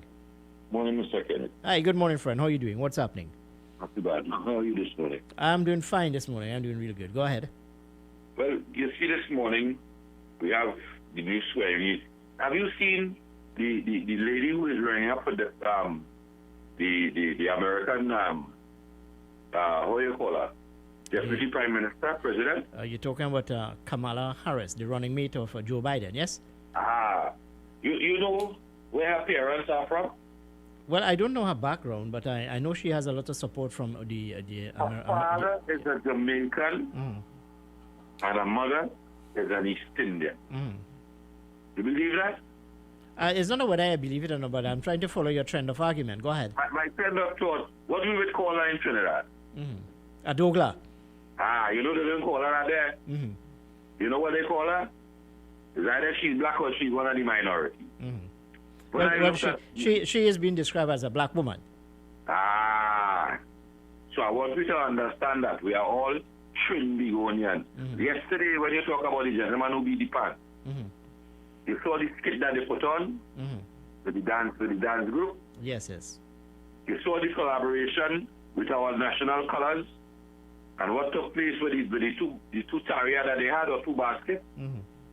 You saw that? Yeah, I looked at the entire proceeding, my friend. I'm trying to get to... That is showing unity. They were trying to show us unity and bringing us together, the different races and cultures. And we form one culture. We are the only country in the world to invent an instrument in the 20th century called the steam pan. Yeah, but hold on. For argument purposes, you would agree with me, but that those portrayal is what you'll call, in my humble opinion, theatrics. It's pure theater. But in reality, we still have the situation in front of us. Race relations in Trinidad and Tobago. Well, you see, it has to start somewhere. Yes. And the government is showing us this is what we want. That's why I called, and that's why I made the suggestion that race relations ought to be part of the school curriculum.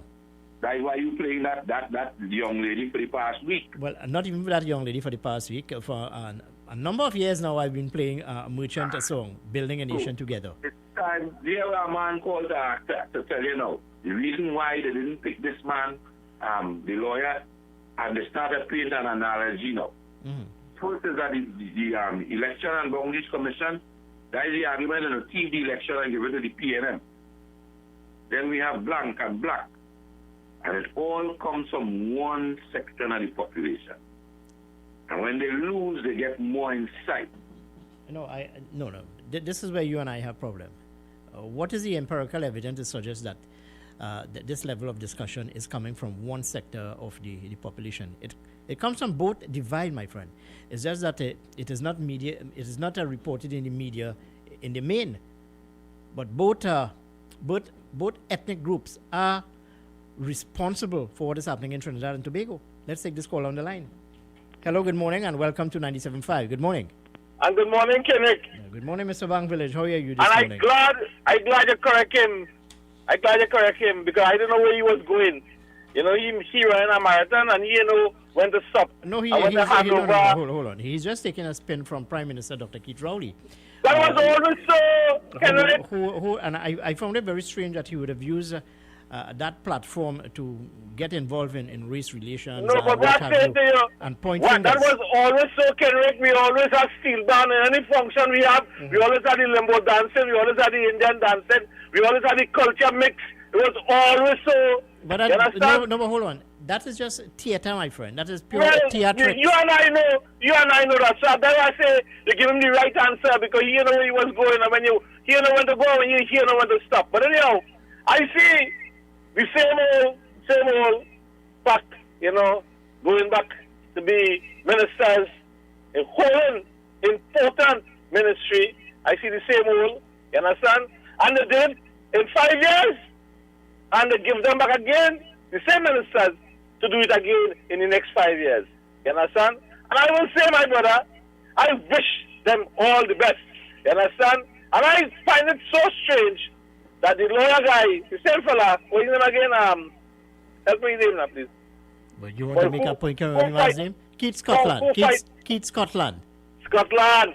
I find it so strange that the poor fella didn't get nothing. You understand? But I see the rumble taking place. So I will just sit back and wait and see. And I want to tell you, and I want to join together with you. The people of Trinidad and Tobago want to take care of themselves with this COVID thing. I want to wish the children all the best today in the SEA. Take all the time when they reach there, sanitize all the seating accommodation. Parents can make sure and give all the children wipe it down, clear it off, and when they do it, leave and go home. You understand? I wish them all the best, and I wish this country all the best, my brother. I thank you, and God bless you, my brother, and God bless the PNM and the administration. No, my brother, thank you. All right, well, I don't know if you would have listened to the Prime Minister, where he would have tried to justify the appointment of these ministers back into office. He said it's about a continuation of plans and policies. Let's take this call on the line. Hello, good morning. Welcome to 97.5. Good morning. Yes, hello, good morning. Good I morning. agree. What Barataria spoke about, that is theater. But Mr. Barataria, I saw you had to go down this road and respond to you. But you know what is real? The response of Dr. Rowley to a bunch of right fake and referring to us as yellow cheese head. That is building a nation. And I could go on and on. The doctor in San Fernando Hospital who said she or he wasn't attending to certain patients. I wouldn't go down the road like you in details. That is real, and that is building a nation for you all. Thank you very much. Well, that's the point I've been trying to make to the caller there from Barataria. It is pure theater. But in a sense, the problem is still in front of us, race relations in Trinidad and Tobago. And again, let me emphasize, I would have made a call that race relations should be part of the school curriculum. And I also want to applaud Dr. Keith Rowley for introducing into the school curriculum, or rather suggesting that these two ministers, the Minister of Education, Nyan Gadsby Dolly, look at civic studies in the school system. It's something which we would have done at primary school many, many years ago. And you see, unless we do not do that, we will lose a whole generation, and people in this country will not be patriots, and this is what you need to look at. You need to get people outside there, or as a matter of fact, nationals outside there must know that Trinidad and Tobago belongs to all of us. We all have to live here. Trinidad and Tobago is our land. Trinidad and Tobago is our home. I don't want to sound as though I'm a politician here this morning, but that's the way we ought to look at this country. Yeah, be patriots. Do what is in the best interest of Trinidad and Tobago. While some people have a tendency to do what is in the best interest of themselves and pretend that the world does not exist outside here. That's not the way to build a country, my friend. Hence the reason for many years now I've been playing a merchant song, Building a Nation Together. Nation-building songs indeed. Anyway, stay with us here at 975. But to answer a question posed to me yesterday by one of my friends, yes, the government needs to go to Parliament in order to pass legislation to make the wearing of masks mandatory. But as I said, the police service, there are laws within the country where you can be prosecuted for not wearing a mask given the public health ordinance. I just thought I'd mention that to you this morning. Well, yesterday, over 19,000 students will be writing the SEA, that is the Secondary Entrance Assessment Examination. And to this end, we, us here at 97.5, want to wish Sarah, who will be writing the exam today, all the best. And this is coming from her father, Mark. So all the best to you, Sarah, as you are about to sit this exam this morning. Stay with us here, 975 FM Hot Like Pepper. We're climbing up to the hour of 8 o'clock. Just about 14 minutes here to the hour of 8. Let's go to some messages, and when we come back, we'll continue. 975 FM Hot Like Pepper.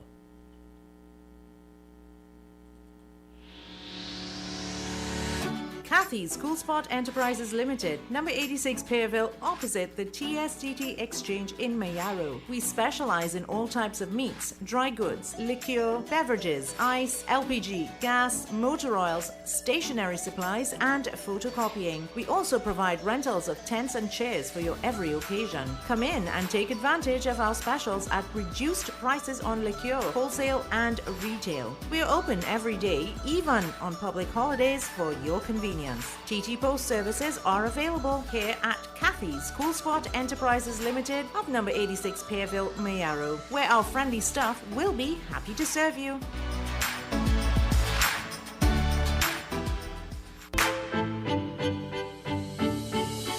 Visit Eddie's Pharmacies Limited newest location inside JTA Supermarket C3 Center, Current Village, San Fernando. They offer blood pressure, blood sugar, cholesterol and pregnancy testing, as well as all pharmaceutical products and over-the-counter drugs, along with CDAP prescriptions. Sagicor Carry Care International Medical Card, Guardian Life Provider Card and Republic Bank points are all accepted at their 3 locations of Eddie's Pharmacy Limited. RS Building, Rochelle Douglas Road, Barrackpore, GN Building in Pinal, and C3 Center, Current Village, San Fernando.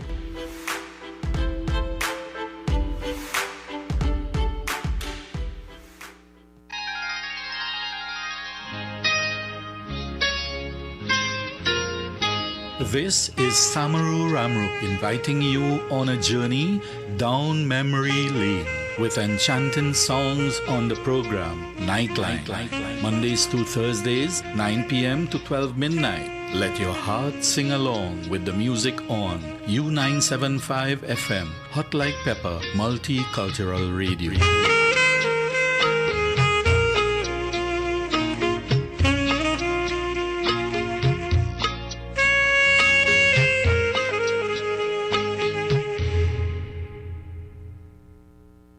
Greeted in the wonderful name of Jesus. My name is Bishop Kelvin Khan from Endurance Ministry International. Our new location is in Railway Road, Londonville. You can tune into 97.5 every Sunday morning from 6 a.m. till 8. Tell your nanny and your nana, your chachi, your chacha, your grandpa, your grandma. We need to pray for our nation. God bless you. Thank you. Praise Him, praise Him. Only the people can save the people. This is the mantra of the National Solidarity Assembly. Join its political leader and president of the All Trinidad General Workers Trade Union, Nirvan Maharaj, as he invites you to join these organizations and other top executives on U97.5 Hot Like Pepper for 2 one-hour monthly features as they discuss the concerns and challenges facing the working class of this country, tackling the issues, generating bold talk, finding solutions, bringing the workers' agenda to the front burner, and providing a new vehicle. That's the NSA's mission. Be part of this informative panel discussion with operatives from the NSA. Only happening here on U97.5 Hot Like Pepper. U97.5 Hot Like Pepper Multicultural Radio is now on Facebook. Like us, follow and share our page. We'll be sharing the latest news, tips and much more. You can also view what's happening in our studio. Find us on YouTube and subscribe to our channel at RCL U975.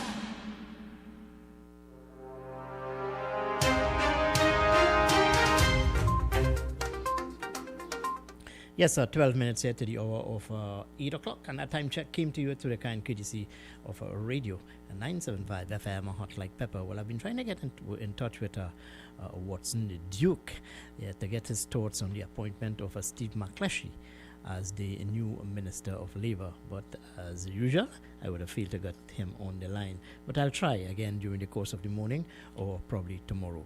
Yes, you can catch us live on YouTube at RCLU975. We are also live on Facebook. And you can also catch us at, or rather get into our program by calling us at 378-4975. That number again, 378-4975. And you can get into the studio with us by calling 636-7547, 227-5739 as we continue to look at the issues of the day. Well, the new Public Utilities Minister is one Marvin Gonzalez, and certainly he will have a huge task in front of him in trying to deliver to the people of Trinidad and Tobago a reliable water supply. Now, the minister, this new minister, now he can only make policy. Water distribution is the mandate of the Water and Sewerage Authority. Also, too, he is in charge of TNTEC, that is the Trinidad and Tobago Electricity Commission. So a huge task in front of this new and a young Minister of Public Utilities, Marvin Gonzalez. He would have he would have been given his appointment yesterday by Prime Minister Dr. Keith Rowley and also endorsed by President Paula May Weeks. And I just want to share this with you. He said yesterday, water is a very serious issue in Trinidad and Tobago. As a citizen, I cannot accept in 2020 we have communities without a reliable and sustainable water supply for 3, 4, and 5 years. He said in his own constituency of Lopino, Bonner West, there were people without a reliable supply for years. To this end, he stressed he is not going into the ministry thinking that he knows it all, but he will find out what are the concerns with the Water and Sewerage Authority, and he will move aggressively to address those concerns. Well, I can alert him to what are the concerns of WASA. 1, bad management. 2, bad policies. 3, square pegs in round holes. 4, aging pipelines. Those are some of the concerns he will have to face. And more is about work ethics of those people employed at Water and at the Water and Sewerage Authority. He don't have to go into the ministry to find out what are their concerns and what are the problems facing WASA. You, the people outside there, can alert him to that. Yes? Bad management.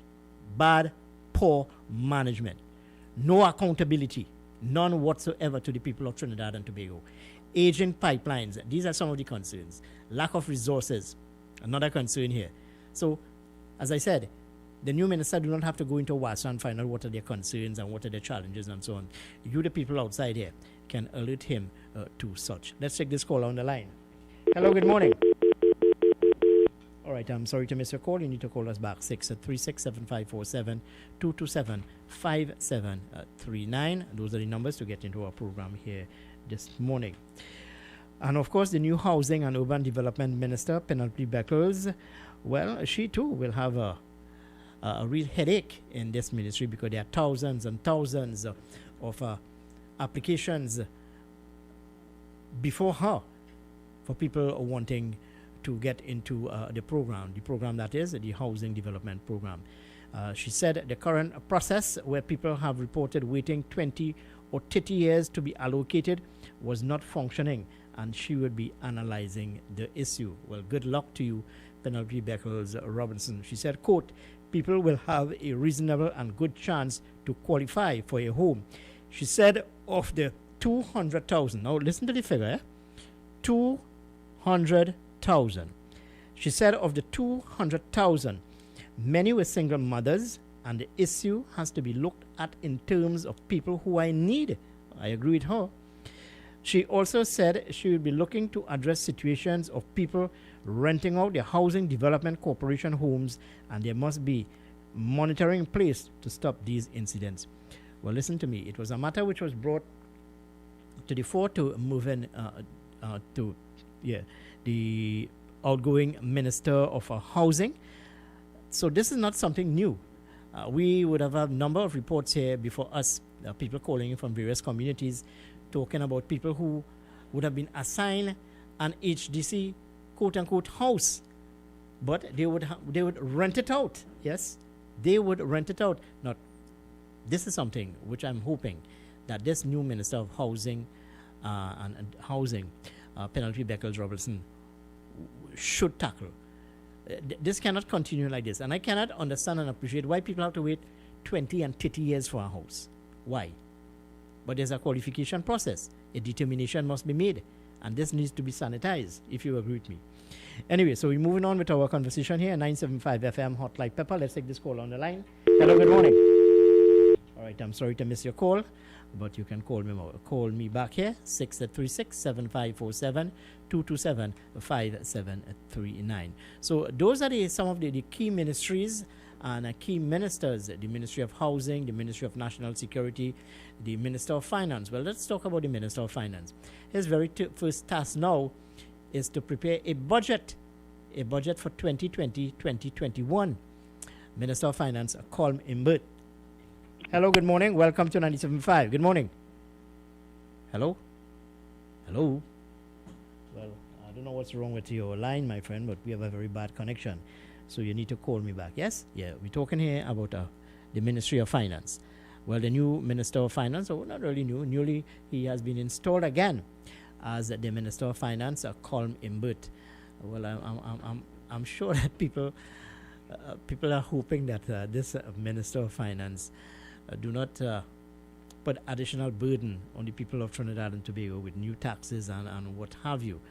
I'm hoping that the population is not subjected to such, because I don't think that the population can take more, with all of these restrictions, all of these challenges facing us here in this country, to subject people to pay more taxes.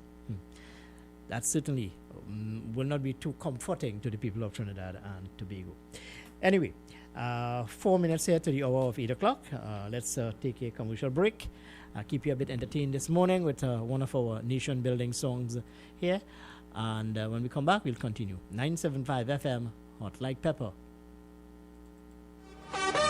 For quality items, visit Super Quality Supermarket of Endeavour Road, Chaguanas, and Trin City Industrial Estate in Trin City, as well as Quality Cash and Carry Supermarket, Cuba Car Park, for all your grocery items, liquor, fresh fruits, and vegetables, not forgetting their bed and bath section, and kitchen appliances for your home. With so many items to choose from, take advantage of our great prices and discounts at any of our 3 locations: Trin City Industrial Estate in Trin City, Endeavour Road, Chaguanas, and Cuba. For quality items, Super Quality Supermarket and Quality Cash and Carry Supermarket. Attention all bakers, doubles vendors and roti makers. Try our high quality unbleached bromate free all purpose and baker's flour. Low price and conveniently packaged in 2 pounds, 2 kg, 10 kg and 25 kg bags. For wholesale and retail prices, contact Shiklisha Limited 665-3336 or visit us at Warrenville, Canupia. Shiklisha Limited, quality you can trust. To you, Newsday Classifieds. Take Value Optical to be your partner. I do. I do. I now pronounce free eye test from Value Optical for Newsday Classified customers. Call the Newsday Classified reps for more information. You may now kiss the bride.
FM, Hot Like Pepper, Multicultural Radio. Power to the listeners.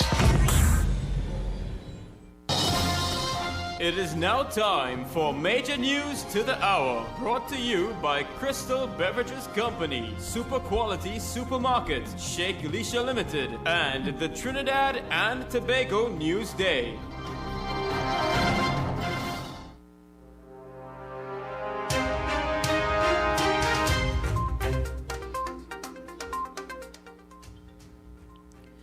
This is your ATM News Update on U97.5 Hot Like Pepper Multicultural Radio. I am Nicole Dookie. Chief Medical Officer Dr. Rushan Parshram said the parallel healthcare system is not overburdened. He, however, warned that this can change rapidly if people do not adhere to the COVID-19 health regulations and protocols. Dr. Parshram made the statement at yesterday's media briefing in light of the constant increase in the number of positive cases daily. Prime Minister Dr. Keith Rowley said experience is crucial at this time. For this reason, he has appointed Com Imbert to the post of Finance Minister. He said while he has gotten a lot of public advice about who should be the new Finance Minister, Com Imbert remains the best man for the portfolio. And parents are told that they can still treat their kids after today's SCA's examinations. This came from Director of Mental Health at the Ministry of Education, Dr. Hazel Othello. She was speaking at yesterday's media conference. Dr. Othello said the COVID-19 pandemic can have a negative mental impact on the children. Regionally, Barbados Prime Minister Mia Mottley has expressed her desire for a closer relationship between her island and Guyana, and internationally, the United Nations has joined global condemnation of the military takeover in Mali, which saw the country's president being forced to resign. And these are some of the stories making news at this time on U97.5 Hot Like Pepper Multicultural Radio. Stay tuned for another news update at 10 a.m. I am Nicole Dookie. Good morning.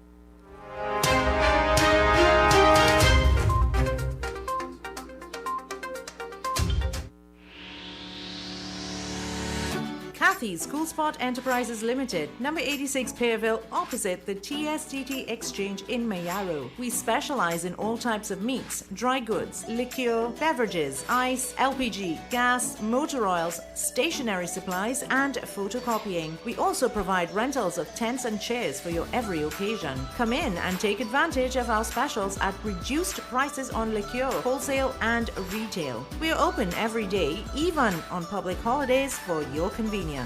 TT Post services are available here at Kathy's School Sport Enterprises Limited of number 86 Pearville, Mayaro, where our friendly staff will be happy to serve you. A&S Hardware and the General Contractors Limited of 107 Bonaventure Road in Gasparillo. For all your hardware materials from foundation to finish. Not forgetting all your general contracting needs. We have it all at A&S Hardware and the General Contractors Limited, located at 107 Bonaventure Road in Gasparillo. Just call Tiki Ali at 650-2180. A&S Hardware are wholesalers and retailers of plywood, an assortment of lumber, galvanized pipe, hollow section, and steel. Customers can enjoy special prices on white pine and pitch pine doors. Greeted in the wonderful name of Jesus, my name is Bishop Kelvin Khan from Endurance Ministry International. Our new location is in Railway Road, Londonville. You can tune into 97.5 every Sunday morning from 6 a.m. till 8. Tell your nanny and your nana, your chachi, your chacha, your grandpa, your grandma. We need to pray for our nation. God bless you. Thank you. Praise Him, praise Him. It's the talk of the town.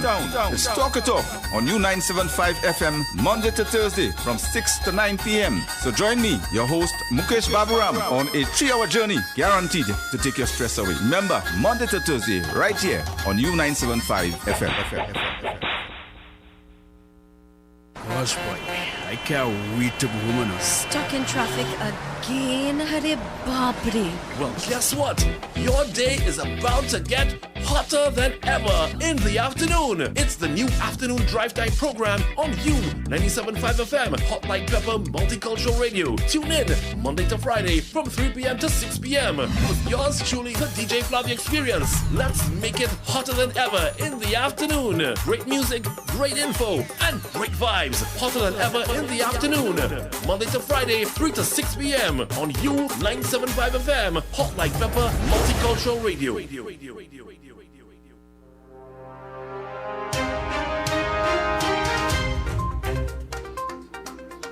Yes, so just about 7 minutes here past the hour of 8 o'clock, and that time check came to you through the kind courtesy of a radio on 975 FM, Hot Like Pepper. We enter the third and final hour of today's edition of the morning program, You Talk on 975. The numbers to get into our program are 636-7547, 227-5739, and you can also WhatsApp us at 378-4975. But Prime Minister Dr. Keith Rowley yesterday, after the swearing-in ceremony, would have spoken to members of the media, and he said the new government emphasis would be on youth development, education, technology, and agriculture. Now, I want to pay a little more attention here to agriculture, and I would have made the point that a number of callers to this program would have been quite critical of Agriculture Minister Clarence Rambarat. Now, also Avinash Singh is Minister in the Ministry of Agriculture. So these two people are the helm of the agriculture in Trinidad and Tobago. Now, there are questions also being asked this morning as to why Prime Minister Dr. Keith Rowley will maintain, or rather continue with Clarence Rambarat as being the agriculture minister. Well, according to the Prime Minister, he said it's about the continuation of plans, policies, and so on. So let's hope that in this new administration, that agriculture can get the much needed injection which it so needs. Why? Given the fact our food importation bill, given the fact we've got a dwindling foreign exchange, and more so we've got acreage of lands available for people wanting to get involved in agriculture. So I'm saying that the incentive must be there. You must come up with plans and policies and measures to encourage young people to get involved in agriculture. Well, without agriculture, we cannot have no farming, according to the Prime Minister. And without no farming, well, then we'll have to import most of our foods here in this country. So let's hope that the new Agriculture Minister, Clarence Rambarat, can really put his hands to the wheel, so to speak, of course, and move this ministry forward. Also, too, the Ministry of Finance, certainly a headache for new Finance Minister Colm Imbert. His first task getting into office will be the presentation of a budget. Hello, good morning, and welcome to 97.5. Good morning. Kenrick, morning. Kenrick, yesterday I went to renew my farmer's badge. Your farmer's badge, yes. Yes, my wife had gone 2 weeks before, and they tell her you need to bring in all of these documents. You know, I went there yesterday. They sent me back. You need to get 2 copies of this, a copy of that, a copy of the other thing. I said, but listen here what now? I trying to stay away from places. My wife came and get all the requirements. You tell me I have to go back and get more things again? Mm-hmm. They have to fix it. All right? They need to fix it. Well, that's the one in Chase Village here. All right. Well, a farmer's badge, what does a farmer's badge entails you to? Or subsidies and things like that. Mm-hmm. You know, you get your subsidies and all of that. Yeah, if you have flooding and all of that, you need to let them know what you plant and how much you plant and stuff like that. Well, one must take into consideration too that you have public servants working at 50% and staggering and so on. So I don't know how this process could be expedited. But of course, I agree with you. The red tape is something which must be cut out, not only with the Ministry of Agriculture, but with all ministries. That's something easy to fix, and they could fix it. All right? Because hear what? The guy in front of me, they're doing the same thing.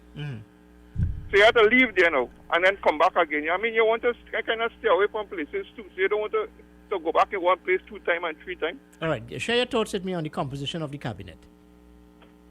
Henrik, I into fishing and agriculture, and I'm telling you, you had a junior minister and you had a minister, and they didn't do nothing at all. So very, very, very little. Very, very little. So just imagine with the Caroni, the 2 acre land, those deeds went back to get a variation in it. Just a variation, you know. So that people who sick, they could, pass on the land to somebody else or make some kind of arrangement, lease it or some kind of thing like that. And that went and stick up there. That went and stick up there. Just to do a variation, to put in one clause in it. One clause. That ain't taking no rocket scientists to come down here to do that for them. And why that not happening? Well, you asked me a question which I cannot answer. No, what I'm saying, why it is not happening? Because the system failing people. If you have an agriculture minister in there, certain things you would look at, something, an agriculture minister or a minister could just pick up a phone and change a situation with one phone call. Just pick up a phone, and call somebody and say, don't do this way, do it this way. Well, while and it could change a situation. While this new administration, according to Dr. Keith Rowley, will focus in the main on agriculture, I want to see what plans are in place to use all those acreage of lands of Caroni or state lands, which have most of the infrastructure involved, drainage and so on. I want to see what are some of the plans, what are some of the policies that this government would want to introduce to encourage young people to get involved in agriculture. Now, when you talk agriculture, and thanks for saying on the line, when you talk about agriculture, you're not only you're talking about agriculture from a technology point of view. That is introduction of machinery and what have you. You agree with me? Yeah, Kenneth, but listen to me. All right, machinery and all of that. We have the ADB bank there, right? You have a lot of farmers now could buy foreign use tractors and foreign use equipment, right? All right? But you can't access no US from ADB bank to buy your stuff. So I am just throwing this out there. It's an idea. Set up some kind of a US fund in the ADB bank so that if a farmer wants to buy a foreign use tractor, he could go there and access the money to buy the tractor or a piece of equipment. So what would you suggest to the Minister of Agriculture? If you had a meeting with him, let's say tomorrow, what are some of your plans? What are some of your proposals that you would outline to him? Kenrick, it's very, very easy. All the fishermen and all the farmers and them know exactly what they want. If it is you don't know what they want, right? I'm not saying that they they have all the answers. But if you go and you talk to them, you will get most of your answers. Well, let me suggest land tenure, predial larceny, ready market, incentive to encourage people, money readily available to assist people who want to get into farming. You make the entire process easier for people to want to get into farming. You would agree with me? Are you a farmer, Kenrick? No, I'm not. And look how much things you outlined there just now. No, important things. Well, this is important. The incentive, yes. Making it much easier for people to get access to financing, easier to have what you call leases for land and what have you, because people want to know that they belong to the land belongs to them. Well, let me ask you this. We have a minister and a junior minister and an agriculture minister. And I asked them if they came down and had a meeting with the trawler associations and or the longline association at any point in time. The answer is no. You have two ministers, a junior minister. And at no point in time they came to these people to find out what kind of... But you see, a minister just tell himself that when he go to meet people, he going to bounce up problems. Everything will be problems. All right? But that's where, therefore, it's a problem job. It's a job with most of it is problems that you're going to encounter. You the one have to fix it. And most of the answers is easy. Like I say, the fishermen and the farmers and them have most of the answers. All you have to do is work together with them and tell them, look here, what? Let me do the easiest one first. Let me do the one with the less costing first. Let me start to work. Like I say, sometimes our minister could pick up a phone and call somebody and say, hey, you need to do this and you need to do that and change something right there and then. that will make it easier for thousands of people.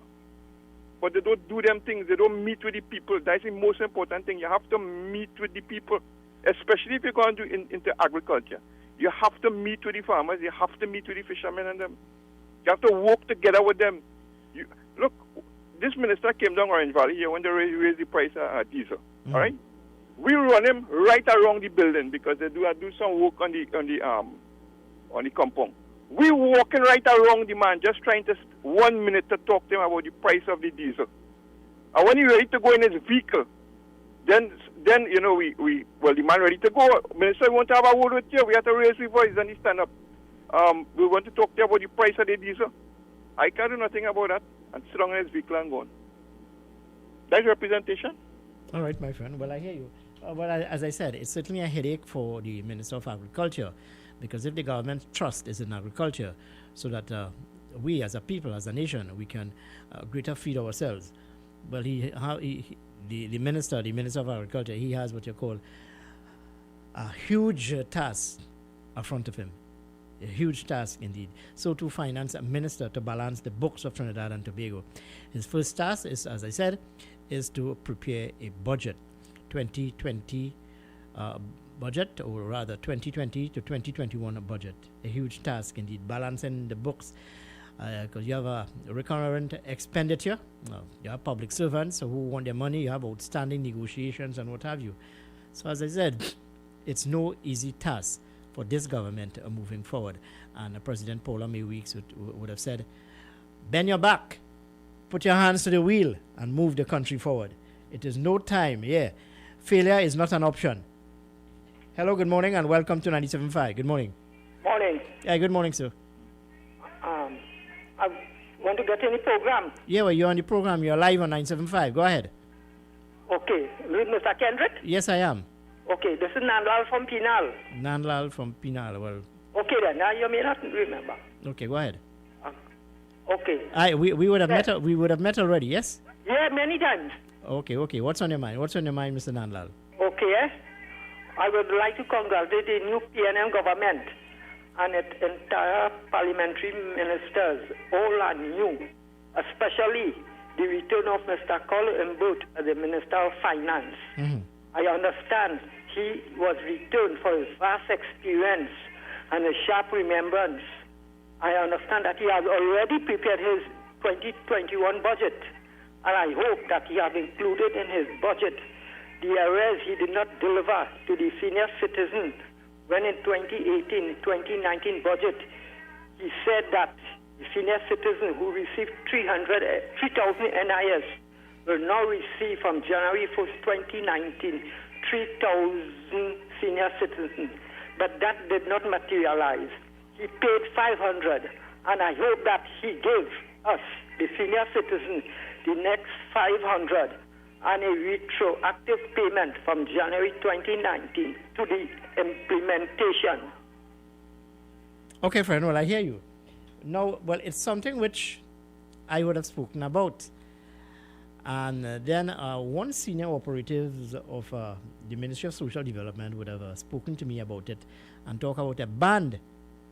I do not know about any band or anything like that, I can only go by what the Minister of Finance would have said then, where you have a ceiling of $6,000. So if you are receiving a national insurance of minimum of $3,000 and at the age of 65, when you make an application for your senior citizen pension, you ought to have gotten, well, the senior citizen pension is $3,500. You ought to have gotten at least about $3,000. That brings you up to $6,000. A number of arguments would have been put forward. But to me, these arguments were arguments to justify the decision or taken where senior citizens who are getting the $3,000 national insurance, they are now getting $2,500 from their senior citizen pension. So that brings you up to $5,500, a shortfall, in my humble opinion, of $500. I guess that is what my friend here is talking about, and he's hoping that the finance minister, Colin Imbut, would be able to address this. when he make his budget presentation, 2020 budget, 2021 budget. Anyway, 975 FM Hot Like Pepper. Let me take this call on the line. All right, I'm sorry to miss your call, but you need to call me back. So some of the key ministries, these ministers would have retained their key ministries. Minister of Health, Terence Dayal Singh. Minister of National Security, Stuart Young. Minister of Agriculture, Clarence Rambarat. Those are some of the key ministries, and these people will continue with their plans and policies, according to Prime Minister Dr. Keith Rowley. Hello, good morning. Welcome to 97.5. Good morning. Morning. Good morning, sir. I must say, yes. I'm pleased with the cabinet. Right? I think the appointments, there are 1 2 appointments. I would not have probably returned to the same position, but generally the cabinet as well. And you have to give Dr. Rowley credit for bringing in more experienced people in his cabinet. Now, it would have taken a lot of Dr. Rowley to bring back Emery Brown and Penelope Beckers, having regards that both of them challenged them before. And but I think you should some progress better with this cabinet, and more stability. But let me add to that. I think that the return of Penelope Beckles Robinson and Dr. Emery Brown is aimed at succession planning. Certainly, definitely. Because I remember many years ago, young Dr. Emery Brown was being viewed as a future leader of the People's National Movement. You agree with me? And I agree with you totally. And Emery Brown was introduced into politics by the late Patrick Bannon. Patrick Bannon, he used to work in the office of the Prime Minister under Patrick Bannon. In fact, his first appointment in government as a consultant was under the Patrick Bannon administration, and thereafter he moved into politics. But what this shows, bringing in Emery Brown and Penelope Beckers, is Dr. Rowley seeking to heal the PNM from the way he operated before with, sidelining people. And I think very soon you're going to see people like Mariana Brown, Conrad Enel, Karen Eunice Teixeira, some of the older PNM, the Manning stalwarts, returning to serve in government in some other capacity, board level or something. You're going to see that. I agree with you, because there are a number of appointments still to be made, state That's boards right. and so on.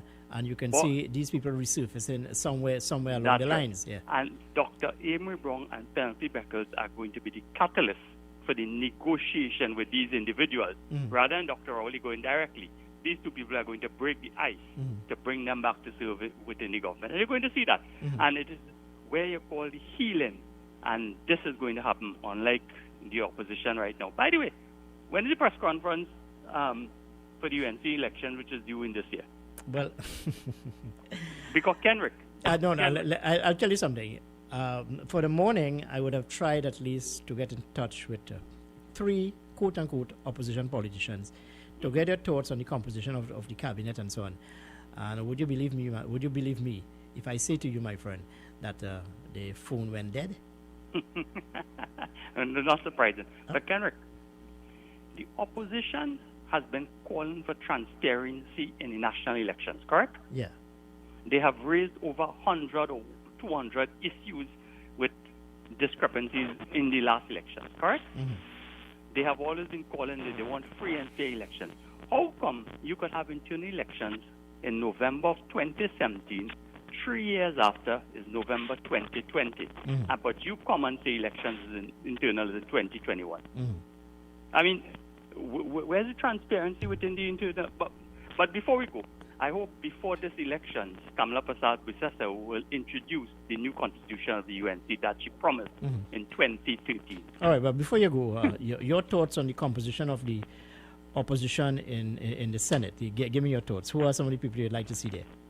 I would like to see, definitely, I think they should see if they could bring in Jwala Rambaran. I would like to see either Dr. Potiwari or Surajatan Rambachan. I would a strong female. I don't know who they will choose, but those are 2 people who I think could make a significant contribution. And if Kamala wants to heal the party, she should bring back Vasant Bharat. Okay, so you're looking at Vasant Bharat, Jawala Rambaran, Dr. Surajratan Ramachan. Yeah, those are the three. And I see definitely I see you left out Kevin Ramnarayan. Well, give or take. Give or take. All right, but definitely you need two strong women, and that is lacking in UNC in terms of face. I don't know who they are. Mm-hmm. If they exist, we haven't seen them or heard from them. Okay, right? so you're calling out Kamla Prasad Bisesa this morning then to hold a press conference. Well, either have a press conference or two things: Mm-hmm. to announce your resignation and to indicate when is the local internal elections. Well, let me put your record straight to you, my friend. The Kamla Prasad Bisesa would have indicated that she is not stepping down and she still wants to lead the United National Congress. I have no problem with that, Kendrick. You go towards the electorate, but the elections are due in November 2020. Well, according to Bas Depande, I will take it to the people. And listen, Kamla Prasad Bisesa is totally right. Let the electorate of the United National Congress, the members, decide if they wanted to lead. But call the internal election. Mm-hmm. But is all. Okay, you're calling into an election, but who's going to challenge her for leadership of the party? Well, we will see how many of them fellas have testicular fortitude, Mm-hmm. right? Because, I mean, those everybody membership who silently and privately call them and you know, this is the hypocrisy of it all. Here it is, you have a number of people in silent gatherings or secret gatherings calling for her head. But some of these people are very reluctant to even show their hand and offer themselves as a prospective leader. I wonder why. Well, Kenrick, you and I know that you talk to them privately, all of them say she must go. Mm-hmm. But publicly, all of them, no, she needs to stay. Mm-hmm. All right, take care. Bye. Okay, my friend. Well, thank you very much for your contribution here with me this morning. It's just about 28 minutes past the hour of 8 o'clock. That time check, courtesy, Radio 975.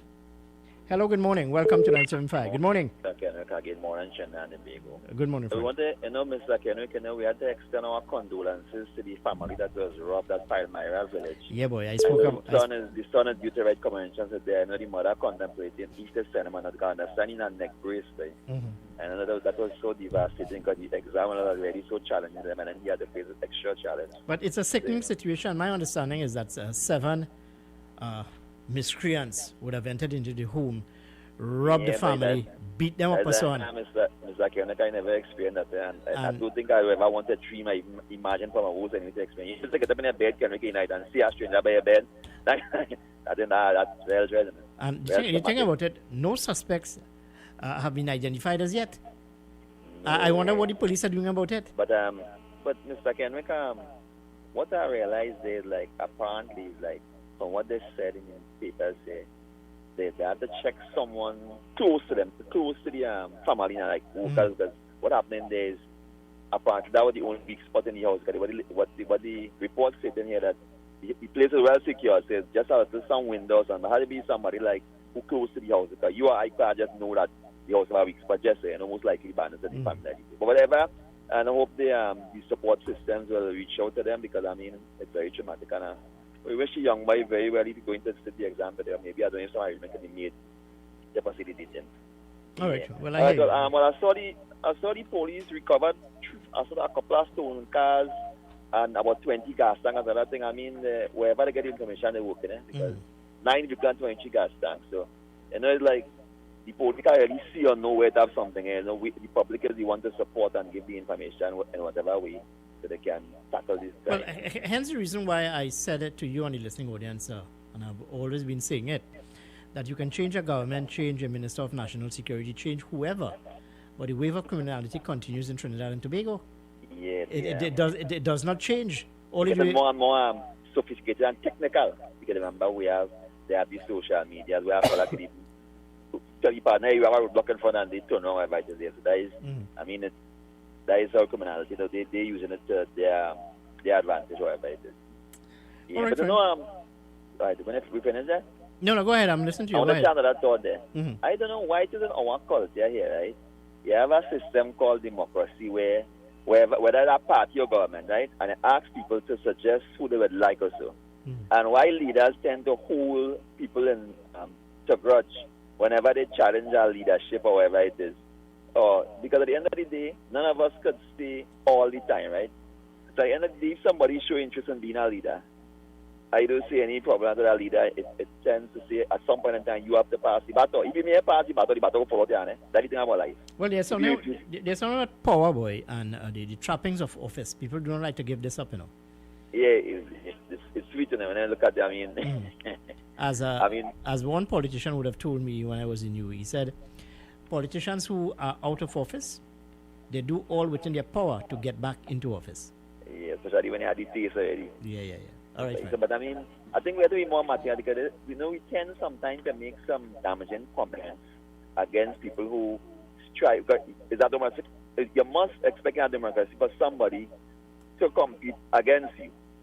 At the end of the day, I think we will do from now on to be promoting and to be a better example leaders to debar ourselves from certain comments. Because look at what's you see a problem there in Tobago right now. We made some derogatory comments on our platform. And they're calling him to apologize, yes. Right, and you shouldn't, I mean, at that level, a man of his experience and so on in public life, shouldn't allow that to happen. Because I understand the two people that criticize him, they didn't even contest and see they didn't really have any weight or any, I mean, when they compare him to them, then you put him, and I know he allowed himself to go down there. So I think he realized his mistake, and I hope in the future he and other leaders will rise to a higher level, have a better Trinidad and Tobago. All right, my friend. Well, thank you very much for your contribution with us here this morning. As we head up to the hour of 9 o'clock, just about 28 minutes here to the hour of 9. Hello, good morning, and welcome to 97.5. Good morning. Morning, Kenrick. Hi, good morning. What's happening? Well, still trying to recover from that fateful day, August the 10th. I don't know what is more catastrophic, the pandemic with the virus or the victory of the PNM at the polls.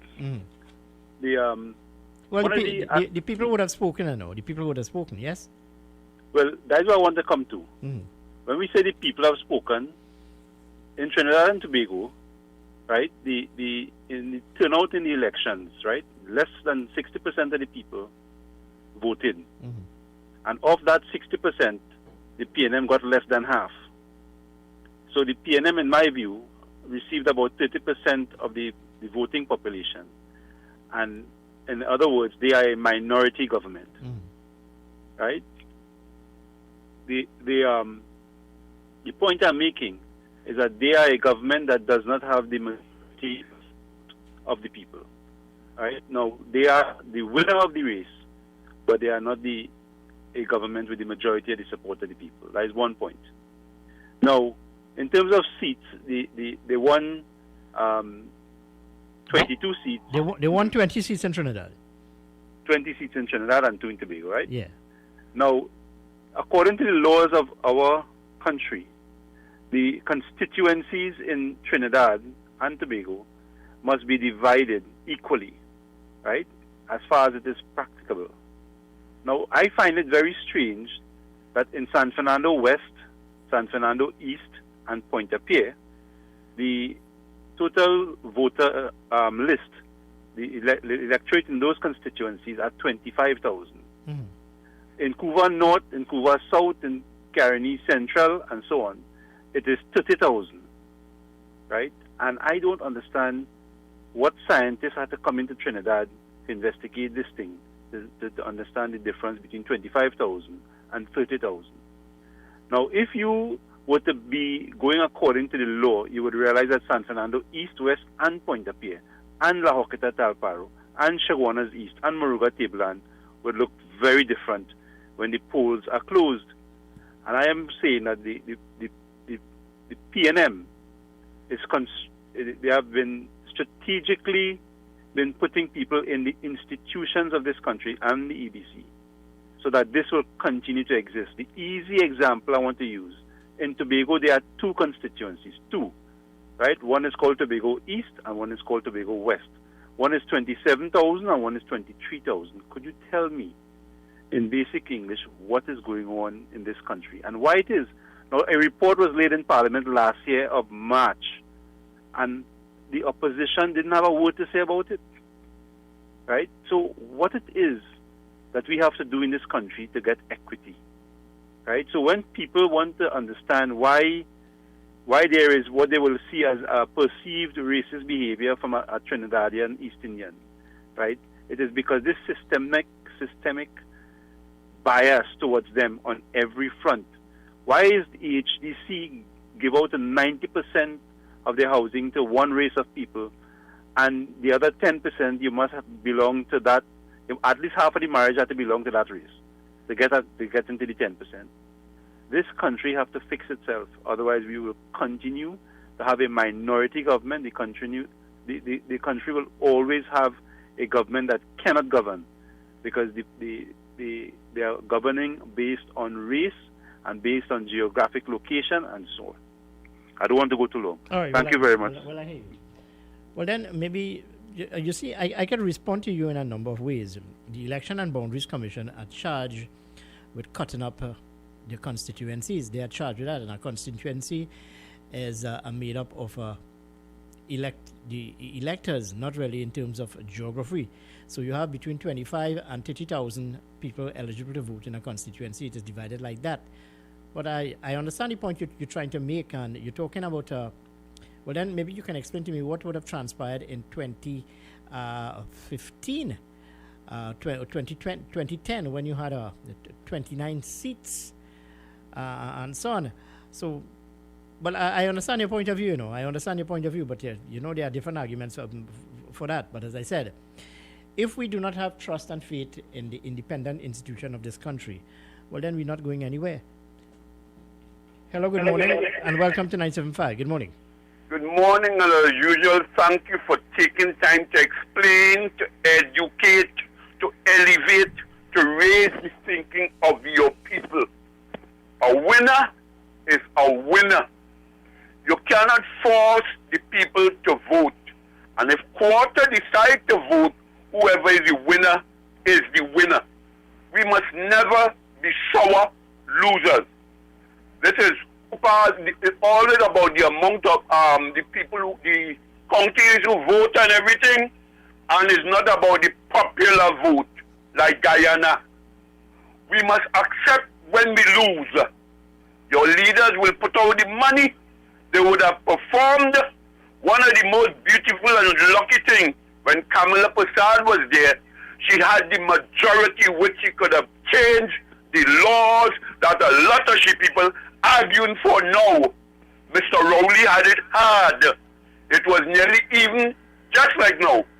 And the opposition played the fool instead of asking for things. They stayed there and they hold back the country. They take a joy in holding back the country and carrying the country back and forth to court, trying to make money off everything. They did not study their people. And for this election, with the Kamala Prasad government, it was not about the people. It was what was bringing Suriname, Guyana, and Trinidad and Tobago together that they could make money, not about the people. And it's time for Kamala Prasad people to speak the truth, forget the hate, forget the vexation, and do like Manning and the other ones, where they walk out and they say, thank you, I've lost, and let's be big thinking people. I thank you for explaining and trying to cushion and help them. Let's always remember, the country is about us, what we could do of ourselves. And to the poor, we always tell you these boring words. Save your money. Invest your money. Make sure you're cheap and tight. If you're poor, focus on what you want and go at it positively, passionately, lovingly, and sweetly. Don't blame other people. We are men hit with your go. I in charge of me. I have water problem. I shall buy my tank. And so you go. Come to reality, my people, and it will help the whole country. Thank you. Well, thank you very much for your contribution here with me this morning. Well, one of our callers this morning, the last caller, was actually claiming that the People's National Movement would have deliberately put, quote-unquote, their people in key positions to, let's say, compromise the election of 2020. Now, that's not a new thought. Many people would have spoken about that, but you need to have the evidence to support your argument. Anyway, we need to take a commercial break at this time, and when I come back, we'll continue with today's edition of the morning program. Electrical Supplies Limited of Southern Main Road, Canupia, for all your plumbing and electrical supplies, water heaters, filters and water pumps, plus all parts for Gould, Pentax and Leo pumps. Choose from leading brands such as Cooper, Varma, BTCino, Leviton and General Electric. Call 665-6954 for more information. K-Wise Electrical Supplies Limited of Southern Main Road, Canupia. It's the talk of the town. It's Talk It Talk on U975 FM, Monday to Thursday from 6 to 9 p.m. So join me, your host Mukesh Baburam, on a 3-hour journey guaranteed to take your stress away. Remember, Monday to Thursday, right here on U975 FM. Attention all bakers, doubles vendors and roti makers. Try our high quality unbleached bromate free all-purpose and baker's flour. Low price and conveniently packaged in 2 pounds, 2 kg, 10 kg and 25 kg bags. For wholesale and retail prices, contact Shiklisha Limited 665-3336 or visit us at Warrenville, Canupia. Shiklisha Limited, quality you can trust. Greeted in the wonderful name of Jesus. My name is Bishop Kelvin Khan from Endurance Ministry International. Our new location is in Railway Road, Londonville. You can tune into 97.5 every Sunday morning from 6 a.m. till 8. Tell your nanny and your nana, your chachi, your chacha, your grandpa, your grandma. We need to pray for our nation. God bless you. Thank you. Praise Him. Praise Him. Gosh, boy, I can't wait to be woman. Stuck in traffic again, Hare Babri. Well, guess what? Your day is about to get hotter than ever in the afternoon. It's the new afternoon drive time program on U97.5 FM, Hot Like Pepper Multicultural Radio. Tune in Monday to Friday from 3 p.m. to 6 p.m. with yours truly, the DJ Flavia Experience. Let's make it hotter than ever in the afternoon. Great music, great info, and great vibes. Hotter than ever in the afternoon. Monday to Friday, 3 to 6 p.m. on U97.5 FM, Hot Like Pepper Multicultural Radio.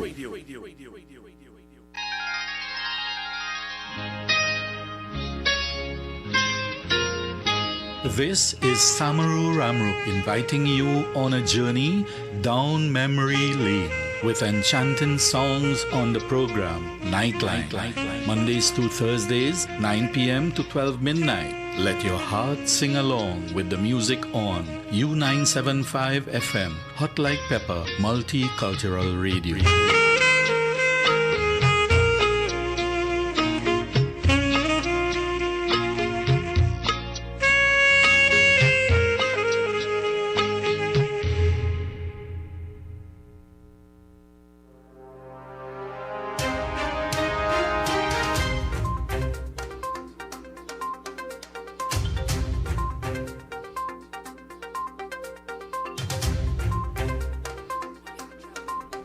Yes, 14 minutes here to the hour of 9 o'clock, and that time check came to you to the kind courtesy of a radio, 975 FM, Hot Like Pepper.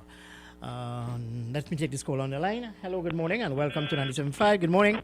Yeah, good morning. Good morning, friend. Now, when the fellow was talking about the CNN running the government with a minority government, it's a minority government, he said? Yeah. Now, what is a minority government? Anyway, 22 seats, right? Well, you're talking about the percentage of votes and so on. Forget the percentage, you win 22 seats. Well, he can't check. That is what happened to them fellas. Them fellas cannot check. They win 22 seats. They win the vote, the majority, 300 and something thousand votes. Popular votes. The popular vote. How this man could come and mislead people on an international station, right? Man, there's something wrong with this UNC people who check in counting and all everything. That's why the opposition leader had was to go through all them checking in, because she put them there to check she ballot and everything and make sure everything good. And she had to take a whole week to go back because she didn't trust them. And I know seeing that why she did not trust them. You can't tell me there is a minority government, they win popular vote and all them things, and you telling me now that it is less. 19 is less than 22. Oh, Jesus Christ, we can't understand that, right? Anyway, later I can ready for a check. All right, my friend. Well, thank you very much. Well, just let me remind you as we focus on some cricket here. Well, yes, CPL action continues today down at the Brian Lara Cricket Academy in Taruba. This as in just about a little more than an hour time, you'll have the St. Lucia Zooks coming up against the Barbados Tridents. The Barbados Tridents, they are the defending champions. Now that game is scheduled to bowl off at around 10 o'clock this morning. And later on in the afternoon, from just around 5:30, well, the Trinbago Knight Riders, they will face the Jamaica Talawas. The Jamaica Talawas is being led by one Rovman Powell, and the Trinbago Knight Riders is being led by Kyron Pollard. So it should be a very interesting contest indeed. Yes, CPL action continues. And yesterday there were also two games where the Talawas came up against the Zooks. The Talawas would have won that encounter.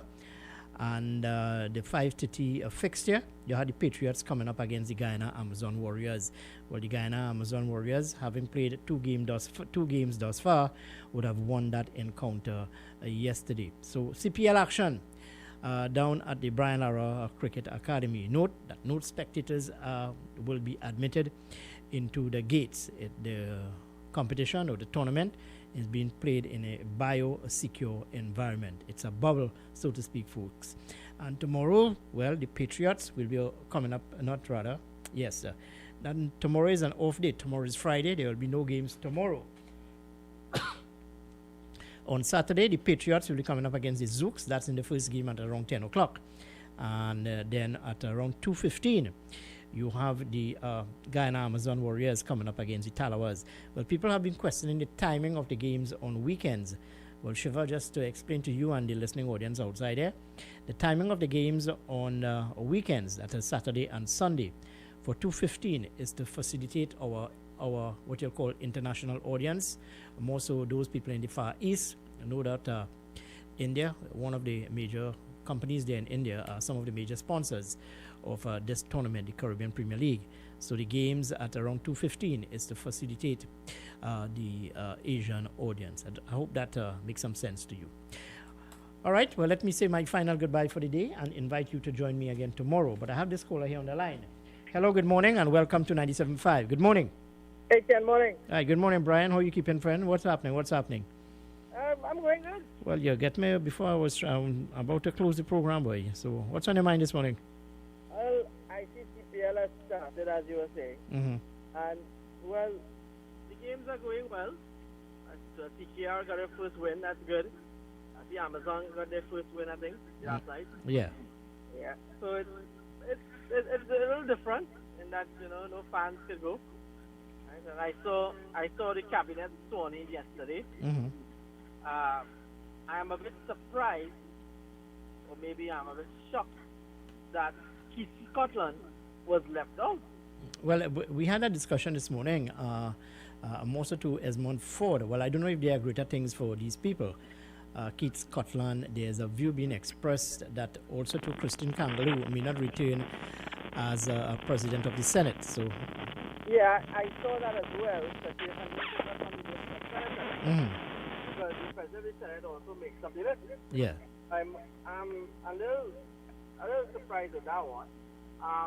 But with I noticed that there were some defeated candidates were brought back and put in the key ministries. I would have thought that Scotland would have either be minister in the Ministry of the Attorney General or at least that of National Security, being the fact that he comes from a very lucrative background of criminal law. I would have been in a matter with him with the UE student. So I'm a bit surprised. Well, probably Prime Minister Dr. Keith Rowley, he has his reasons for the appointment or the non-appointment. We can only speculate. But like yourself, I'm surprised because Keith Scotland would have been, the reports were circulating that he would have been given a key ministry and also to Conrad Enel, but that did not happen. No, but here's the funny part. A man who was highly critical of Dr. Keith Rowley for the past 5 years was Amy Brown. Mm-hmm. Right? And Amy Brown is now I think he's a minister now. Well, he's now the Minister of CARICOM and Foreign Affairs. But, Yeah. but doesn't that demonstrate a level of maturity on the part of the Prime Minister, Dr. Keith Rowley? Even though someone would be critical of you, you would appreciate and understand that maybe that individual, he or she, has a lot to offer to the people of Trinidad and Tobago. Well, maybe so, but I noticed in the last year he became very silent, or at times he started to. Well, Brian, in a sense, I don't expect everyone in Trinidad and Tobago to be happy or to be comforted by all of these cabinet appointments. But at the end of the day, the Prime Minister has that prerogative, and he said yesterday in the swearing ceremony, he take full responsibility for all his ministers. Well, he should, and I mean, Fitzgerald Hine is now Minister of Youth and whatever that is. So I look forward to seeing what he could do. All right, but I think as an activist of the United National Congress, you know, there are greater challenges facing the party, and I think that this morning I tried to open the discussion as to who are some of the people one can see on the opposition benches in the Senate. I don't know. You have any thoughts? No, that is full prerogative of that of the political leader. Mm-hmm. That is something that she will do. Mm-hmm. And all right. I won't speculate. All right. I don't want you to speculate, but speculate for me. Caribbean Premier League, call it out front. The two finalists. Well, from what I'm seeing so far, well, I'm always a TKR man, so I would like to see TKR in the finals, and maybe this time, maybe Amazon Warriors. All right. Well, thank you very much, Brian, for your thoughts with me here this morning. Anyway, folks, that's it for our program for today. I want to invite you to join me again tomorrow at the same time, where we'll do this all over again. Note that today, SEA exam, 19,000 students are writing the SEA exam. Let's wish each and every one of them all the best. And to the parents, have some patience, my friend. Have some patience. On that note, take care, folks. I'm out of here. But before I go, I want to leave you with this selection.